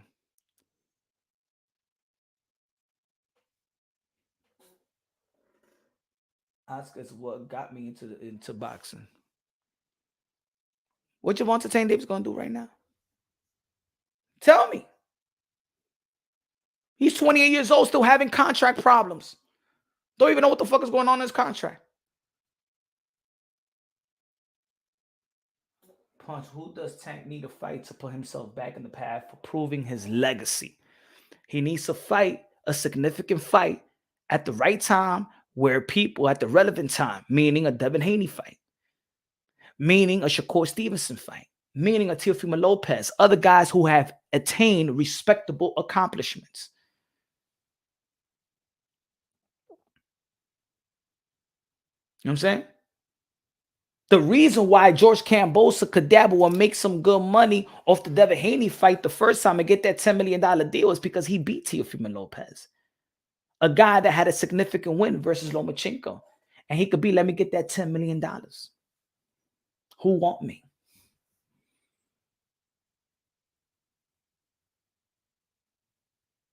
You know what I'm saying? You got to do something right now. I want to see who's going to be his next opponent. It's not going to be Michel Rivera. It better be Ryan Garcia. Because at this point, I don't think Gervonta Davis could afford to fight nobody else but a big name. At this point, if the fans hear Gervonta Davis fighting somebody other than Ryan, Shakur, Loma, Devin after the Kambosos fight, if he becomes victorious, Tio, Regis Prograis, Jose Ramirez, Josh Taylor, if it's none of those names, I think it's done for Gervonta Davis in terms of anybody even giving him the benefit of the doubt anymore. I think it'll be done. I think the boxing fans, the only thing he will have left is this.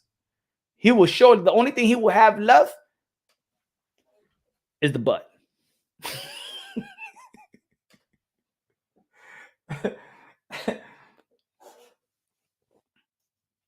Is the butt.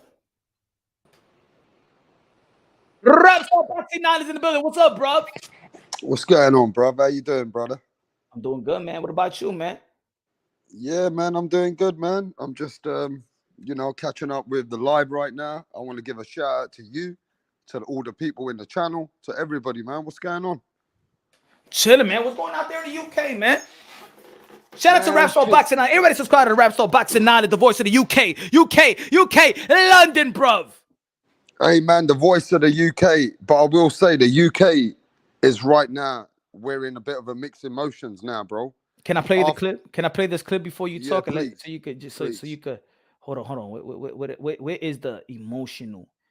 The clip that it just keeps on ringing in my head, man. I know it's Halloween too. It sounds like a Halloween, horror movie. I think this clip right here, Rapstar, is going to be like a horror movie intro. I'm coming for you.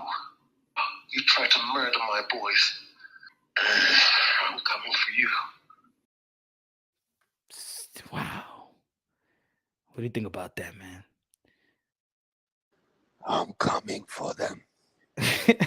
Rapstar, you are the voice of the UK. You got to show how is the pulse out there in the UK with Chris Eubank Sr. Hey, listen, Punch, my live is, the thumbnail is the same thing that you're talking about now. At the end of the day, this is very deep now. This has Right. gone to another level now, bro. This is father and son situation. This ain't boxing no more. When you're trying to protect your kid, yeah, and you see what Chris Eubanks said on, big shout out to Spencer Ferrin, my mate. Yeah, man. Shout out to the knowledge. Shout out to Tunde. Shout out to the Man, Tunde was crying. yeah. Tunde was crying, Punch. A grown man in boxing who trains Anthony Yard was bawling. He was crying last night. Because what Chris Eubanks Sr. is saying, Punch, is this is bigger than boxing now. That you guys, the managers, the promoters, Cal Sauland, Eddie Hearn, you tried to kill my son. And he's not a forgiving guy. Chris Eubanks Sr. said, doesn't matter. My son didn't want to listen to me. But you got him all hyped up with the millions he can make. But you try to fuck him up. And he is a man saying to Spencer Ferrin, and I'm big shout out to Spencer Ferrin for taking him out that darkness. Because if that interview would have carried on, maybe Chris Eubanks Sr. would have said stuff that the boxing world were maybe not ready for. Because now you're going somewhere that he was telling Spencer, I'm going to fucking come and get these guys. Now, what does that mean, Punch? Is he physically going to come and approach them? Or is he going to take them to court? Or behind the scenes, he's going to take them down? What do you think he means? It could mean a lot of it could mean several things, because you got to understand, Chris Eubanks Sr. may not be a president, a prime minister, anything like that, but he's boxing royalty. He's boxing royalty, in which when you're boxing royalty, you are some type of royalty, like in some type of culture. You see, like Mike Tyson. Mike Tyson is royalty. He may not be the royalty of a state or country or anything like that, but he is a treasure. And Chris Eubanks Sr. is a treasure. And if Chris Eubanks Jr. snaps his fingers, these type of humans, these type of treasure, people were willing to do anything for them. There are people like that people will do anything for them. People love certain people, and it might and look, it might be like on some delusional shit. It might be like, you know what I'm saying, like, yo, my man, he's just another human. But there are other humans that love other humans that will kill for that human. And you may not, Chris Eubanks Sr. may not know these guys, or these guys may not know too much Chris Eubanks Sr., but they love him. When he said he's coming for you, there's people out there that's willing to put the work in for a guy like Chris Eubanks Sr. I believe him. I believe him, because if there was anybody that was passionate and was smart about it and was very, he was saying, yo, he wanted to protest the fight. He didn't want his son to be in that situation. He saw that people was taking advantage of his son. Just think about any father right now, any devoted father. If somebody's taking advantage of your son and stuff like that, putting his life in harm, as you as a father, your number one thing is to protect yours. And Chris Eubanks Sr., he's going to go beyond and protect his. So when he says, I'm coming for you in that manner, yo, Sanlin, Eddie, everybody involved, your ass is going to be, yo, y'all better run. They better run, rap star. They better run. Yeah, I mean, if I was Eddie Hearn and Sauerland, I would actually apologize to Chris Eubanks. I would formally come out there and make a formal apology. Behind the scenes, I would reach out to Chris Eubanks just to let him know, look, we'll do the second fight a bit more the way that you want it done. It's very delicate. It's a very tough situation, because, you guys got to realize this. There's not one man that can sit here and say that he lost his son and talk about it like Chris Eubanks did. He just lost his own flesh and blood. I don't think we can even have this conversation if it was someone in the chat. When a man says, I lost my son, and you guys trying to fuck my other son up, and then he went, you heard the breathe. Did you hear him breathe? Mm-hmm. Bro, Tunde was crying because the breathing in Chris Eubanks he was hurt. He went, I'm coming for them. Like, that was deep. I mean, you can't even, I'm telling you, Punch, I'm going to be honest. If Chris Eubanks does something to Eddie Hearn, I wouldn't be shocked. If Chris Eubanks does something to Cal Sauerland, I wouldn't be shocked. You But at remember? this point, I think what he means Mm, is that I'm coming for them. I think he means legally. I don't think that would be enough for a warrior like that. And you know what I said earlier? I said people forget. You know how people just be dissing fighters and dissing. People forget what these guys did for a living. Yeah. People forget. You know that these guys, they also it's hard for them to turn it on and off. After their careers or when they're not fighting, they're trying very, very hard to understand their own human side. You know what I'm saying? They trying to understand. Like, you remember when he cried because he gave what was his name? The brain damage. That he cried, that he was crying. Remember that? It was like a year. What was it, like a year or 2 years ago? And that's why he didn't want that for his son. Now let's touch on this that nobody knew. He said that my son and me haven't really been getting along. Like, he didn't listen to me. He said my son doesn't want to listen to me. I believe in him. He don't want to believe in me. Mm-hmm. He says that these people around him, the toddlers, the people like the Eddie Hearns and Cal Sauerland, he goes, they're feeding him with millions of pounds. They've changed his mind. Now he looks like a greedy pig. He said, my son needs to understand that I know everything about the game. And he said that he put a red carpet out there for him. He said the 25 years, the 20 years that he gave to the sport, he goes, that's what has given his son the legacy. Basically, what he's saying is not happy with his son, bro. He's not happy with his son at all. You remember 6 years ago in one of the press conferences of his fight, and one of the reporters was trying to ask him about why he's trying to steal the spotlight of his son. You saw that interview? You remember that? Yeah. I'm gonna forward it to you because if you're gonna be talking about this in your show later on, I think that this has been Chris Eubank Sr. since the beginning. He said in that press conference, he said nobody, unless you're Joe Kawasaki, nobody is in position to be there for my son. Unless if you're not a legend like that, nobody could understand this business here in the UK than me. I'm gonna forward it to you. I'm gonna send you the link. Yeah. But yeah, man, that was chilling. That was chilling. That was epic. That was sad. That was anger. Again, I'm gonna say it again, man. Everybody subscribe to Stamina for Sale, Tunde, The Knowledge, Spencer Fearon. Spencer Fearon is today's Burt Sugar. And I don't think that he got enough credit. I don't think he gets enough credit for leveling out the playing field. He just didn't level out the playing field here for you to understand the other side. He just didn't level out the playing. Hold on. Fearon, right? Hold on. Understand. He's Hold on. Because Hold on. He just didn't level out the playing field with the Chris Eubank and the Conor Benn situation. He also leveled out the playing field with Deontay Wilder and Tyson Fury when Mark Breland spoke. The only time Mark Breland spoke publicly was with Spencer Fearon. I'm gonna tell you like this, guys. This man could bridge people together, could give you a better understanding of both sides, could even out the playing field. Spencer Fearon has done 2 wonderful jobs in putting things into perspective and giving the other side when people thought that Chris Eubank Sr. was in a mental institute.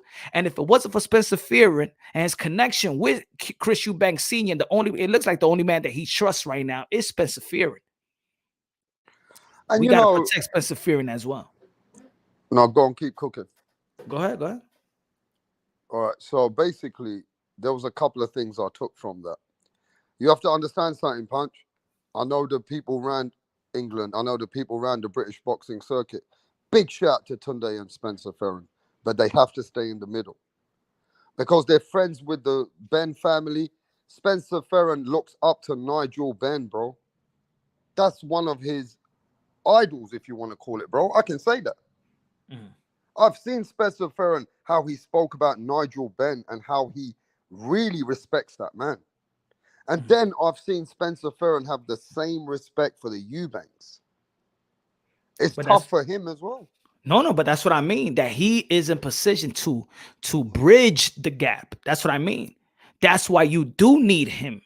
You do. I believe that he's highly important, especially in this situation, because I don't believe that not Nigel Benn nor Chris Eubanks Sr. trust anybody else but Spencer Fearon.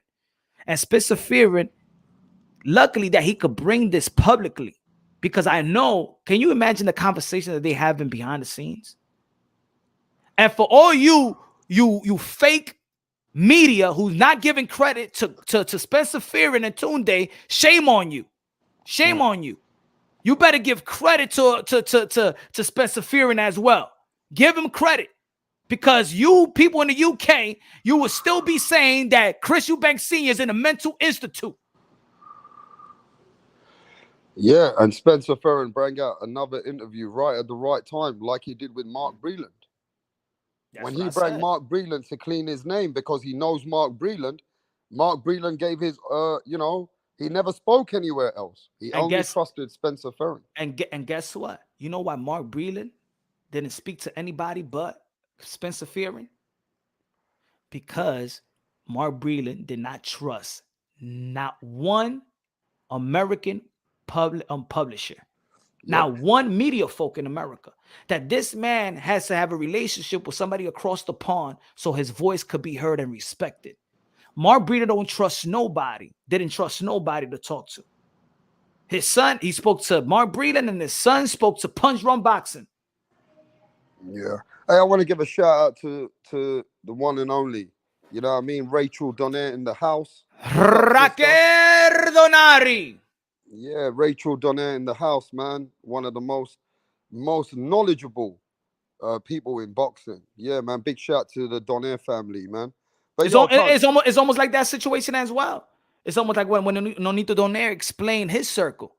If Rachel's not handling it, the business, or being there for him, he doesn't trust his own wife. They got their kids, and they got their, you know what I'm saying, the royal palace and stuff like that. Rachel is the one that handles a lot of shit. And Rachel's the bodyguard when it comes to boxing for her husband. Of course. When you say bodyguard, or they'll try to rape him in business wise too.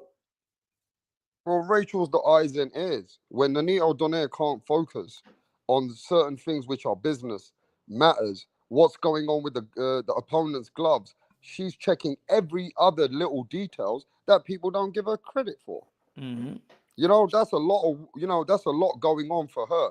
What she has to do to make sure that everything is the way it's supposed to be in this dirty business. Yep. Shout out to Brian Guzman. What's good, Brian Guzman? Hey, la gente, la ofrenda. Hey, no, we're not working here for free, my friend, okay? La ofrenda, everybody, okay? Repeki the work, okay? Super chat, cash app, everything, okay, my friend? Hey, support, okay? I don't see nothing. Look at this rap star. What happened with these people? Huh? You know what? I would really like 1 hour 40 and nothing. No, nobody give a fuck here. Yeah, I would even like to know Rachel's views. How does she feel about knowing these things have happened in front of our eyes last few days? The father's come out, who's an ex-world champion, and told everybody they're fucking around with my son now. I gave my son a good opportunity in this sport. I made it good for him. He does not need to come down at 33 years old. 3 pounds, he was telling Tunde. He goes, is that really logical? He was telling them. Mm-hmm. And they couldn't answer the question. He goes, they're trying to drain him, and then they want to, they want to play games. Like, at this point, Chris Eubanks Sr., he makes a lot of sense. But as boxing fans, Punch, we didn't want to hear what he said the first time because we wanted to watch the fight. And you didn't want to hear it because you said, I'm still motivated on the fight and Chris Eubanks Sr., he's putting a cloud on the fight. As boxing fans, we all first boycotted Chris Eubanks Sr.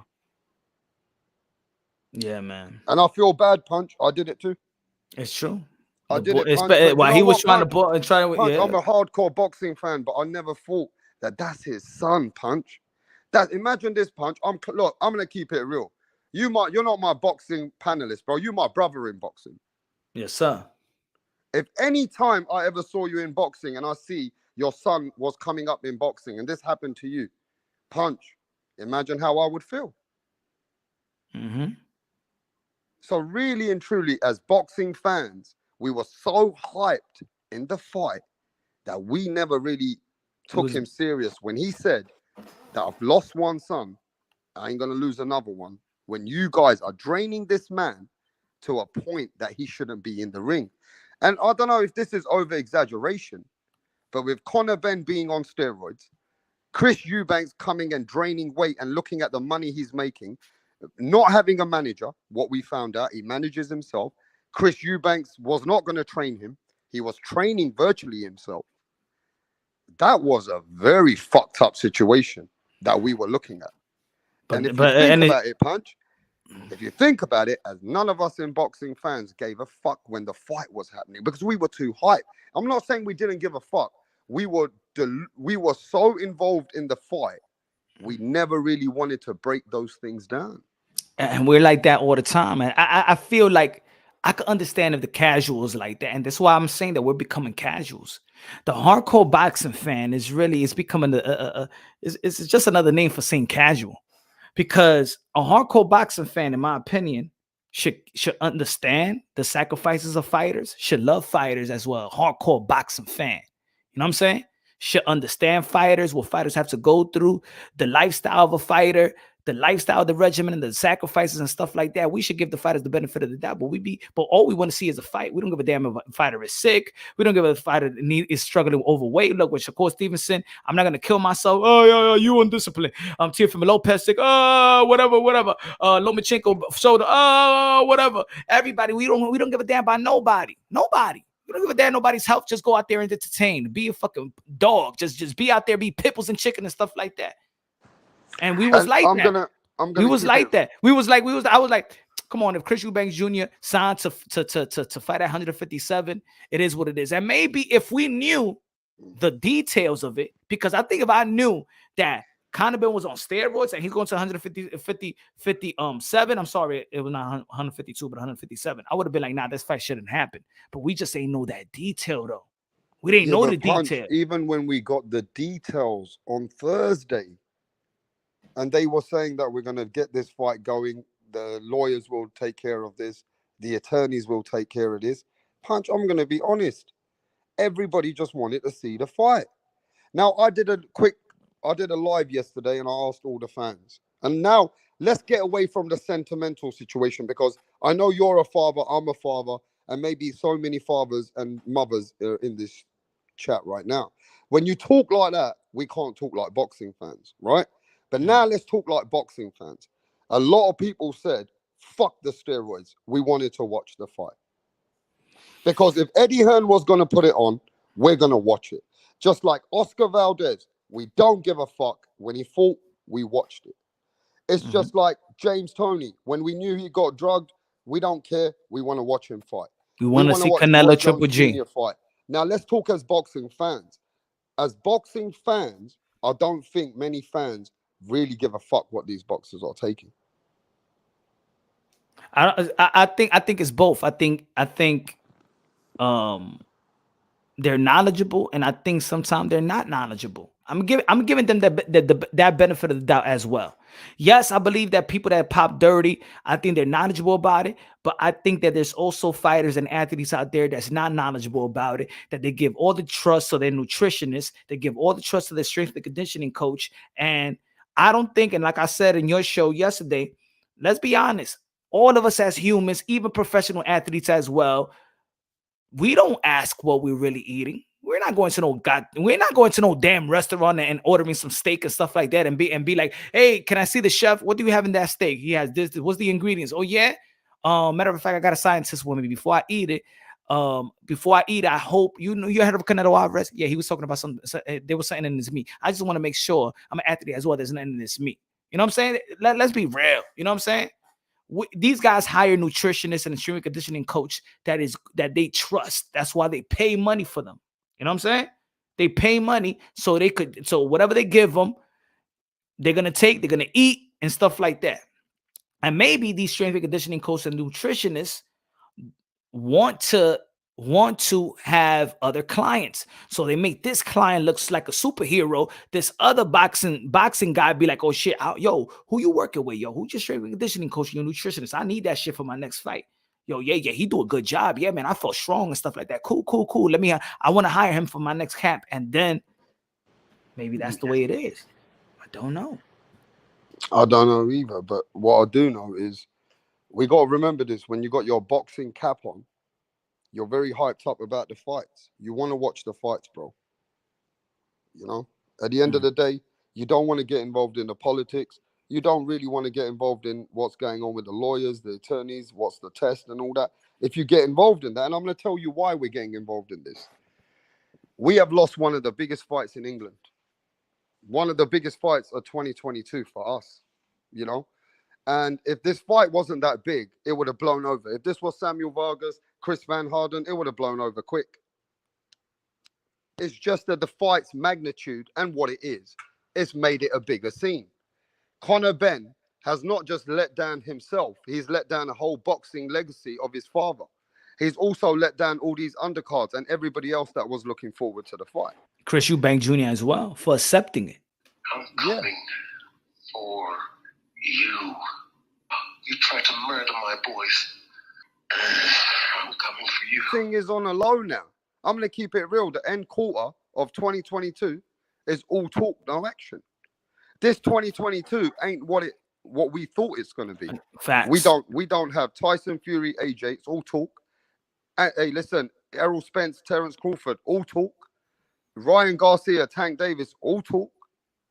We ain't getting the fights that we want for 2022. So guess what? The biggest fight. Now watch this. Devin Haney, Cambosis is the biggest fight. Clarissa Shields and Savannah Marshall. Now these are the two fights that are ending the year for us in the biggest fights. And I know that Ryan Garcia probably gonna fight later on the year, but we don't know who. Gervonta Davis, maybe, Virgil Ortiz, maybe, but we know that we know it's not gonna be epic fights. Yo, this 2020, this fourth quarter, I thought it was gonna end with a bang, but I mean, if you fans haven't really fought in the whole year, man. Yeah, but if you fans really care about what's happened, boycott DAZN. Boycott Eddie Hearn's fight. I mean, if you really care that the boxing world is dirty and they're doing all these dirty tactics, and you're offended that these boxers are using steroids, then boycott them. No, they won't boycott it because we're gonna see December 3rd. We're going to see Chocolatito versus Estrada, because November 5th we're going to see Sudo Ramirez and Dimitri Bivol. The fans, in the end of the day, like you said, we don't care. In the end of the day, just give us the action. Give us the action. Man, people want the action. We're all all these fans. We're all guilty. Yeah, we're all guilty. We want the action. Listen, if Conor Benn comes back in 6 months and he gets the fight, and now you know he's like Canelo, he's going to be tested the most, and now he's going to fight, and he knocks somebody out, and then Conor Benn comes and fights Virgil Ortiz.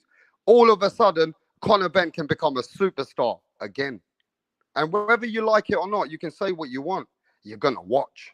If they say right now they're gonna postpone it, Chris Eubank Jr. is not gonna fight Conor Benn, but Virgil Ortiz is gonna fight Conor Benn. Are you gonna watch it? Hell yeah. Hell yeah. We won't be like, nah, Virgil Ortiz, don't fight that Clombosis, whatever that shit was, Cloberfiend, that kept her from getting pregnant. We ain't gonna say shit. At the end of the day, man, we're just as barbaric as what goes on in boxing. Look, everybody complained about Tyson Fury. All these fanboys out there, they were complaining, but they wanted to see the fight. Mm-hmm. Tyson Fury, Deontay Wilder done big numbers. Half of the people suspected he cheated. Well, guess what? At the end of the day, they wanted to see a fight. They wanted to see revenge. They don't give a fuck. They don't really care about the cheating. That's all cap. You know why you don't care? Because it's not your son. It's not your brother. It's not your best friend. You capping. How Punch Drunk Boxing feels about the guy that was years ago that he, one of his friends that died in the ring. Only Punch Drunk Boxing feels that way for that person. Nobody in this chat feels the same way Punch feels for that guy, because Punch had a connection with that guy. Mm. The truth is, we don't know these boxers personally like that. We don't have a attachment to these fighters, bro. We just want to see a war. At the end of the day, everything else don't matter, because it's not your brother, it's not your fucking best friend, and it's not somebody you're connected with, bro. Yo, Rapstar, I didn't ask you this question, but what do you feel about I've given an award for Tank Davis, because we all know that he's not fighting for belts, right? You're not fighting for legacy. We understand that. Mayweather Promotion has made it very, very clear that he's fighting for butts in the seats. So what do you think about, by the end of his career, all Gervonta Davis is going to be awarded is this butt right here? It's going to be the butt trophy for Gervonta Davis. What do you feel about that?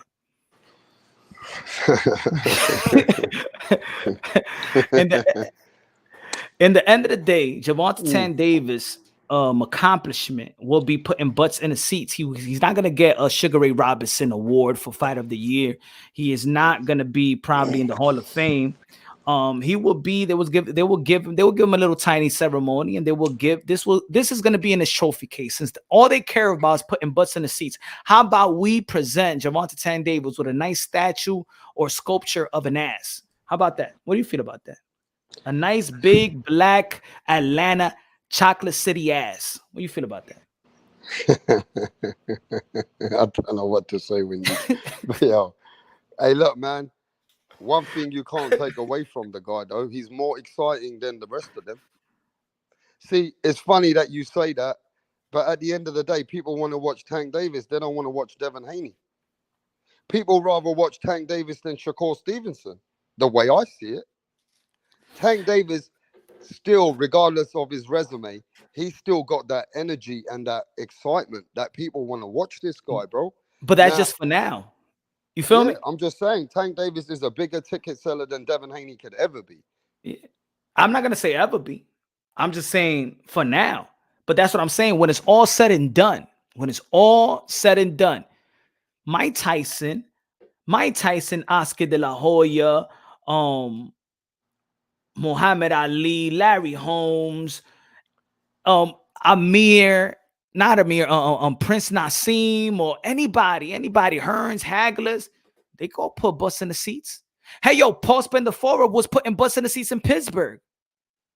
Putting butts in the seats is not going to be in your Hall of Fame speech. Nobody says, I'll put butts in the seats. That's my greatest accomplishment, is putting butts in the seats.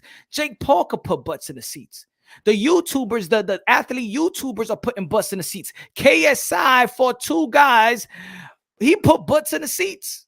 In the end of the day, anybody that got good promotion and a good following could put butts in the seats. For me, that doesn't really, in my opinion, give you this. Oh, I don't know. Tio got this, or Haney got this, and Shakur got this, and I put butts in the seats. That shit ain't gonna last. When it's all said and done, you're gonna be talking to Devin Haney, gonna be like, I was undisputed in the world, and he's gonna be in the record books and stuff like that. They're gonna have a plaque, they're gonna have a statue or whatever of Devin Haney or whatever. They're gonna have plaques of this fighter. They're gonna have, and Gervonta Davis, what he's gonna say? I put butts in the seats. I beat Mario Barrios. I beat Rolly. Who the fuck would, if you, in years from now, who is Rolly? In years from now, who's Mario Barrios? How are you going to have an acceptance speech of any award ceremony? You can't even talk about your accomplishment. You can't even, Gervonta Davis can't even talk about his accomplishment. People will laugh. People will laugh at his accomplishments. I mean, in years to come, if Tank Davis doesn't do anything soon, in years to come, can you imagine in Tank Davis, and if he has a son and he goes to school, they'll say, man, your dad was a regular champion. Your dad was never a real champion. That shit won't even, probably when he retires, that shit won't even exist. It probably didn't even exist, because look at the WBA already cut the WBA interim. So Rolly can't even say I was a WBA interim. There's no such thing as a WBA interim anymore. At that time, the interim, you feel me? There, yeah. So he's gonna be, at one time I was a WBA interim. What is that? Maybe it ain't gonna be no regular. Maybe the WBA is always gonna keep the super. And then they're gonna go to Google and be like, yeah, but Dad, around that time, there was a guy named Devin Haney. He was the super champion. When it's all said and done and people do their homework like we do our homework when we're looking at the past, tell me, Rap Star. Let's be real, let's be honest. When we're talking about the past and we're talking about Hearns and Hagler and Wilfred Benitez and we're talking about Mike Tyson and Muhammad Ali, did we ever say, yo, you remember Muhammad Ali when they was in Africa and it was all packed? You should have seen all the butts in the seats. When we talk about Hearn and Hagler, do we talk about the first round or we talk about, hey, yo, you should have seen that fight was on Monday, prime time, and it was a packed house. Everybody was there. He put a lot of butts in the seats. When we talk about Julio Cesar Chavez and Oscar de la Hoya, when we talk about Oscar de la Hoya in Trinidad, when we talking about even Floyd Mayweather and Manny Pacquiao, when we talk about Lewis and Tyson, do we ever say, yo, you remember when there was a lot of people? You remember there was a sold out crowd? You remember? We don't talk about that shit. Nobody gives a fuck about the butts in the seat, the crusty butts, the shit stained, the peanut butter butts in the seats, motherfucker. We don't give a damn about that shit. Yeah. We're going to talk about your resume. We're going to talk about your accomplishment. We're going to talk about what you did. We want to talk about why you are great. You competing with Jake Paul right now. And if you competed with Jake Paul, that says a lot about how you moving. Yeah, he said, Rachel said, strippers put butts in your face. Yeah, put Rachel's comment up, the one from before. Put the one from before up there. Oh, when shit. she says it's a different time now. Put it up. Wait, let me see. He said this new generation, money over legacy. Now, I want to say this to Rachel as well, all respectfully. And, Rachel, what do you think about this? If this situation was there in the 80s and the 70s and in the early 90s, where there were a lot of belts, regular champions, interim champions, IBO champions. We don't even got to go back in in the days. We know that. Go on. No, I was going to say you don't even got to go back in the days like that because there's people that's establishing a legacy today. You could even talk about Nonito. You talk about Nonito himself, 4 division words in the day that he really want. Yeah, what I was trying to say, even the 2-belt era, Punch, right? We're starting through the 2-belt era, then we went to the 4-belt era. Then we went into many, many different super champions, franchise champions, interim champions, continental champions. Now we realized that an interim champion starts to become a $1 million fighter. What they've done over the years, Punch, they've built the interim champion into a mini champion now. What they do, they sell these fights as the WBC champion. You know what I mean? Mm-hmm. Even though it's an interim champion, you've seen David Benavidez. What did David Benavidez say, Punch? He said, well, they're making us look like idiots. David Benavidez says, I'm already a champion. I've got 2 WBC interim belts. Mm-hmm. So at this point, the way I look at it is if these opportunities were there in the early 2000s, in the late 1990s, wouldn't them fighters be doing the same? Wouldn't they be grabbing those belts to make that money? Because it's the business that allowed this opportunity to fighters. It's the business that changed. It's not the fighters that changed. So if this business model with multiple belts were out there before, fighters would be probably doing exactly the same thing. Don't you think, Punch? Mm-hmm. There you go. Tank Davis' accomplishment, a smelly butt.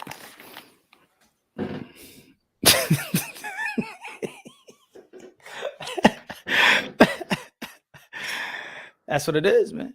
Tank Davis' accomplishment, just a smelly butt. That's what you want. That's what you get. If that's what you want, that's what you should get. A smelly ass butt, crusty, smelly Atlanta, Chocolate City butt. I don't want. I'm gonna say it again. I'm a Tank fan, but I keep it unbiased, logically, and objectively. I'm a Tank fan, but this is what he wants for his career. This is what they argue all day. This is who they shame everybody with. Leonard Shane, all these fighters, all his contemporaries were, we put butts in the seats. We put butts. So that's what you care about, butts. But butts. That's what you care about. In the end of the day, hey, Gervonta Davis, Coach Cal, Coach Kenny, everybody, you are working your ass off to get an ass by the end of your career. That's your trophy by the end of your career. That's what you're going to remember. That's it. That's all he's going to have. A couple of JV junior varsity belts laying around and a big old butt sculpture. It is what it is, man. It is. What can we do, man? What can we do, man? What can we do? It looks like we babysit these fighters, man. It's like we want more. We want more of them than they want more for themselves. It's like that's how it feels now. Like if they don't want it, why we're so stressed about it? You know what I'm saying? It's almost like, man, if this person is a drug addict and he tells you, motherfucker, I love getting high, man, you should stop smoking crack or stuff like that. Man, I live with crack. This is me, man. I don't give a fuck. I ain't trying to stop. I don't want to go to rehab. There's some drug addicts that want to go to rehab, and there's some drug addicts that don't want to go to rehab. Why are you telling me to quit? I love to drink. I love to drink. I don't give a damn. I love how it makes me feel. I love getting twisted. I love my Jack Daniel and Jameson. There's some people that just like it. They just like it, and you can't do anything about it. We're trying to be their manager. We're trying to, you know what I'm saying, navigate their career when they don't want to navigate their career like that. If Gervonta Davis and Mayweather Promotion really wanted him to have some legacy, they would have done that already. They would have been the first one. They would have got the Lomachenko first. They would have been having the belts that Devin Haney got. But they don't want it. They want butts. So there you go. Get butts in the seats, and you're going to get a butt sculpture by the end of your career. And you ain't going to have no legacy to stand on. And hopefully your money don't run out on lawyers, because that's what your money's going to be putting on. December, he ain't got no fight. He got 2 cases. And you know what all your money going to? You're going to be fighting. You know why you fought Rolly? To pay for all these fucking lawyers. 2 cases, all those hours. That's what you're putting your life on the line. And then, yeah, you got all that money's going to go to your attorney, and you don't even have no legacy also. A judge is going to look at you. We ain't going to cut you no slack. What the fuck you done for our community? Who are you? We don't even got you. There's not even a name of you in any street. Who are you? Gervonta, who are you? You have not even established a legacy where the judge is going to give you some leniency. All you're going to do is keep on paying, prolong everything, give your attorney for hours and hours and hours and hours and hours and hours and hours, and that's what all your money, they're going to milk your ass. You know who's going to milk on your ass? Mayweather Promotion is milking your ass, and your attorney is milking your ass. The whole system is going to milk your ass, Gervonta Davis. The whole system is going to milk your ass dry, and by the end you retire, all you're going to have is a fucking smelly ass butt sculpture. Listen to your boy Punch. Listen to your boy Punch. They are milking your ass up dry. And when they kick you out the door, you won't even know how to find your way back. Because you don't even have a legacy where people are going to want to invest in you or partner up with you so you could pick yourself back up like they do with Mike Tyson. Mike Tyson got a legacy, and that's why everybody want to be a part of Mike Tyson's business and legacy. We want to do you want to do a movie, you want to do a podcast. Mike Tyson is he's a legend. He got a legacy. Gervonta Davis, when your career, and I don't even think that you could hold a good content enough. I don't think you speak well enough to have even a podcast. Nobody even want to interview your ass. You can't have an interview without fucking letting it be. You can't have nobody. You can't even have somebody without holding your hand. You still on training wheels, my brother. You better fight for legacy. You better fight for legacy, my brother. You better fight for legacy. Anybody could get money. So but does that Raps, all mean then that what you're saying then, no matter what it is, belts matter, because with belts is what becomes real belts. If you win the real championship belts, that's what produces legacy by unifying and by defending.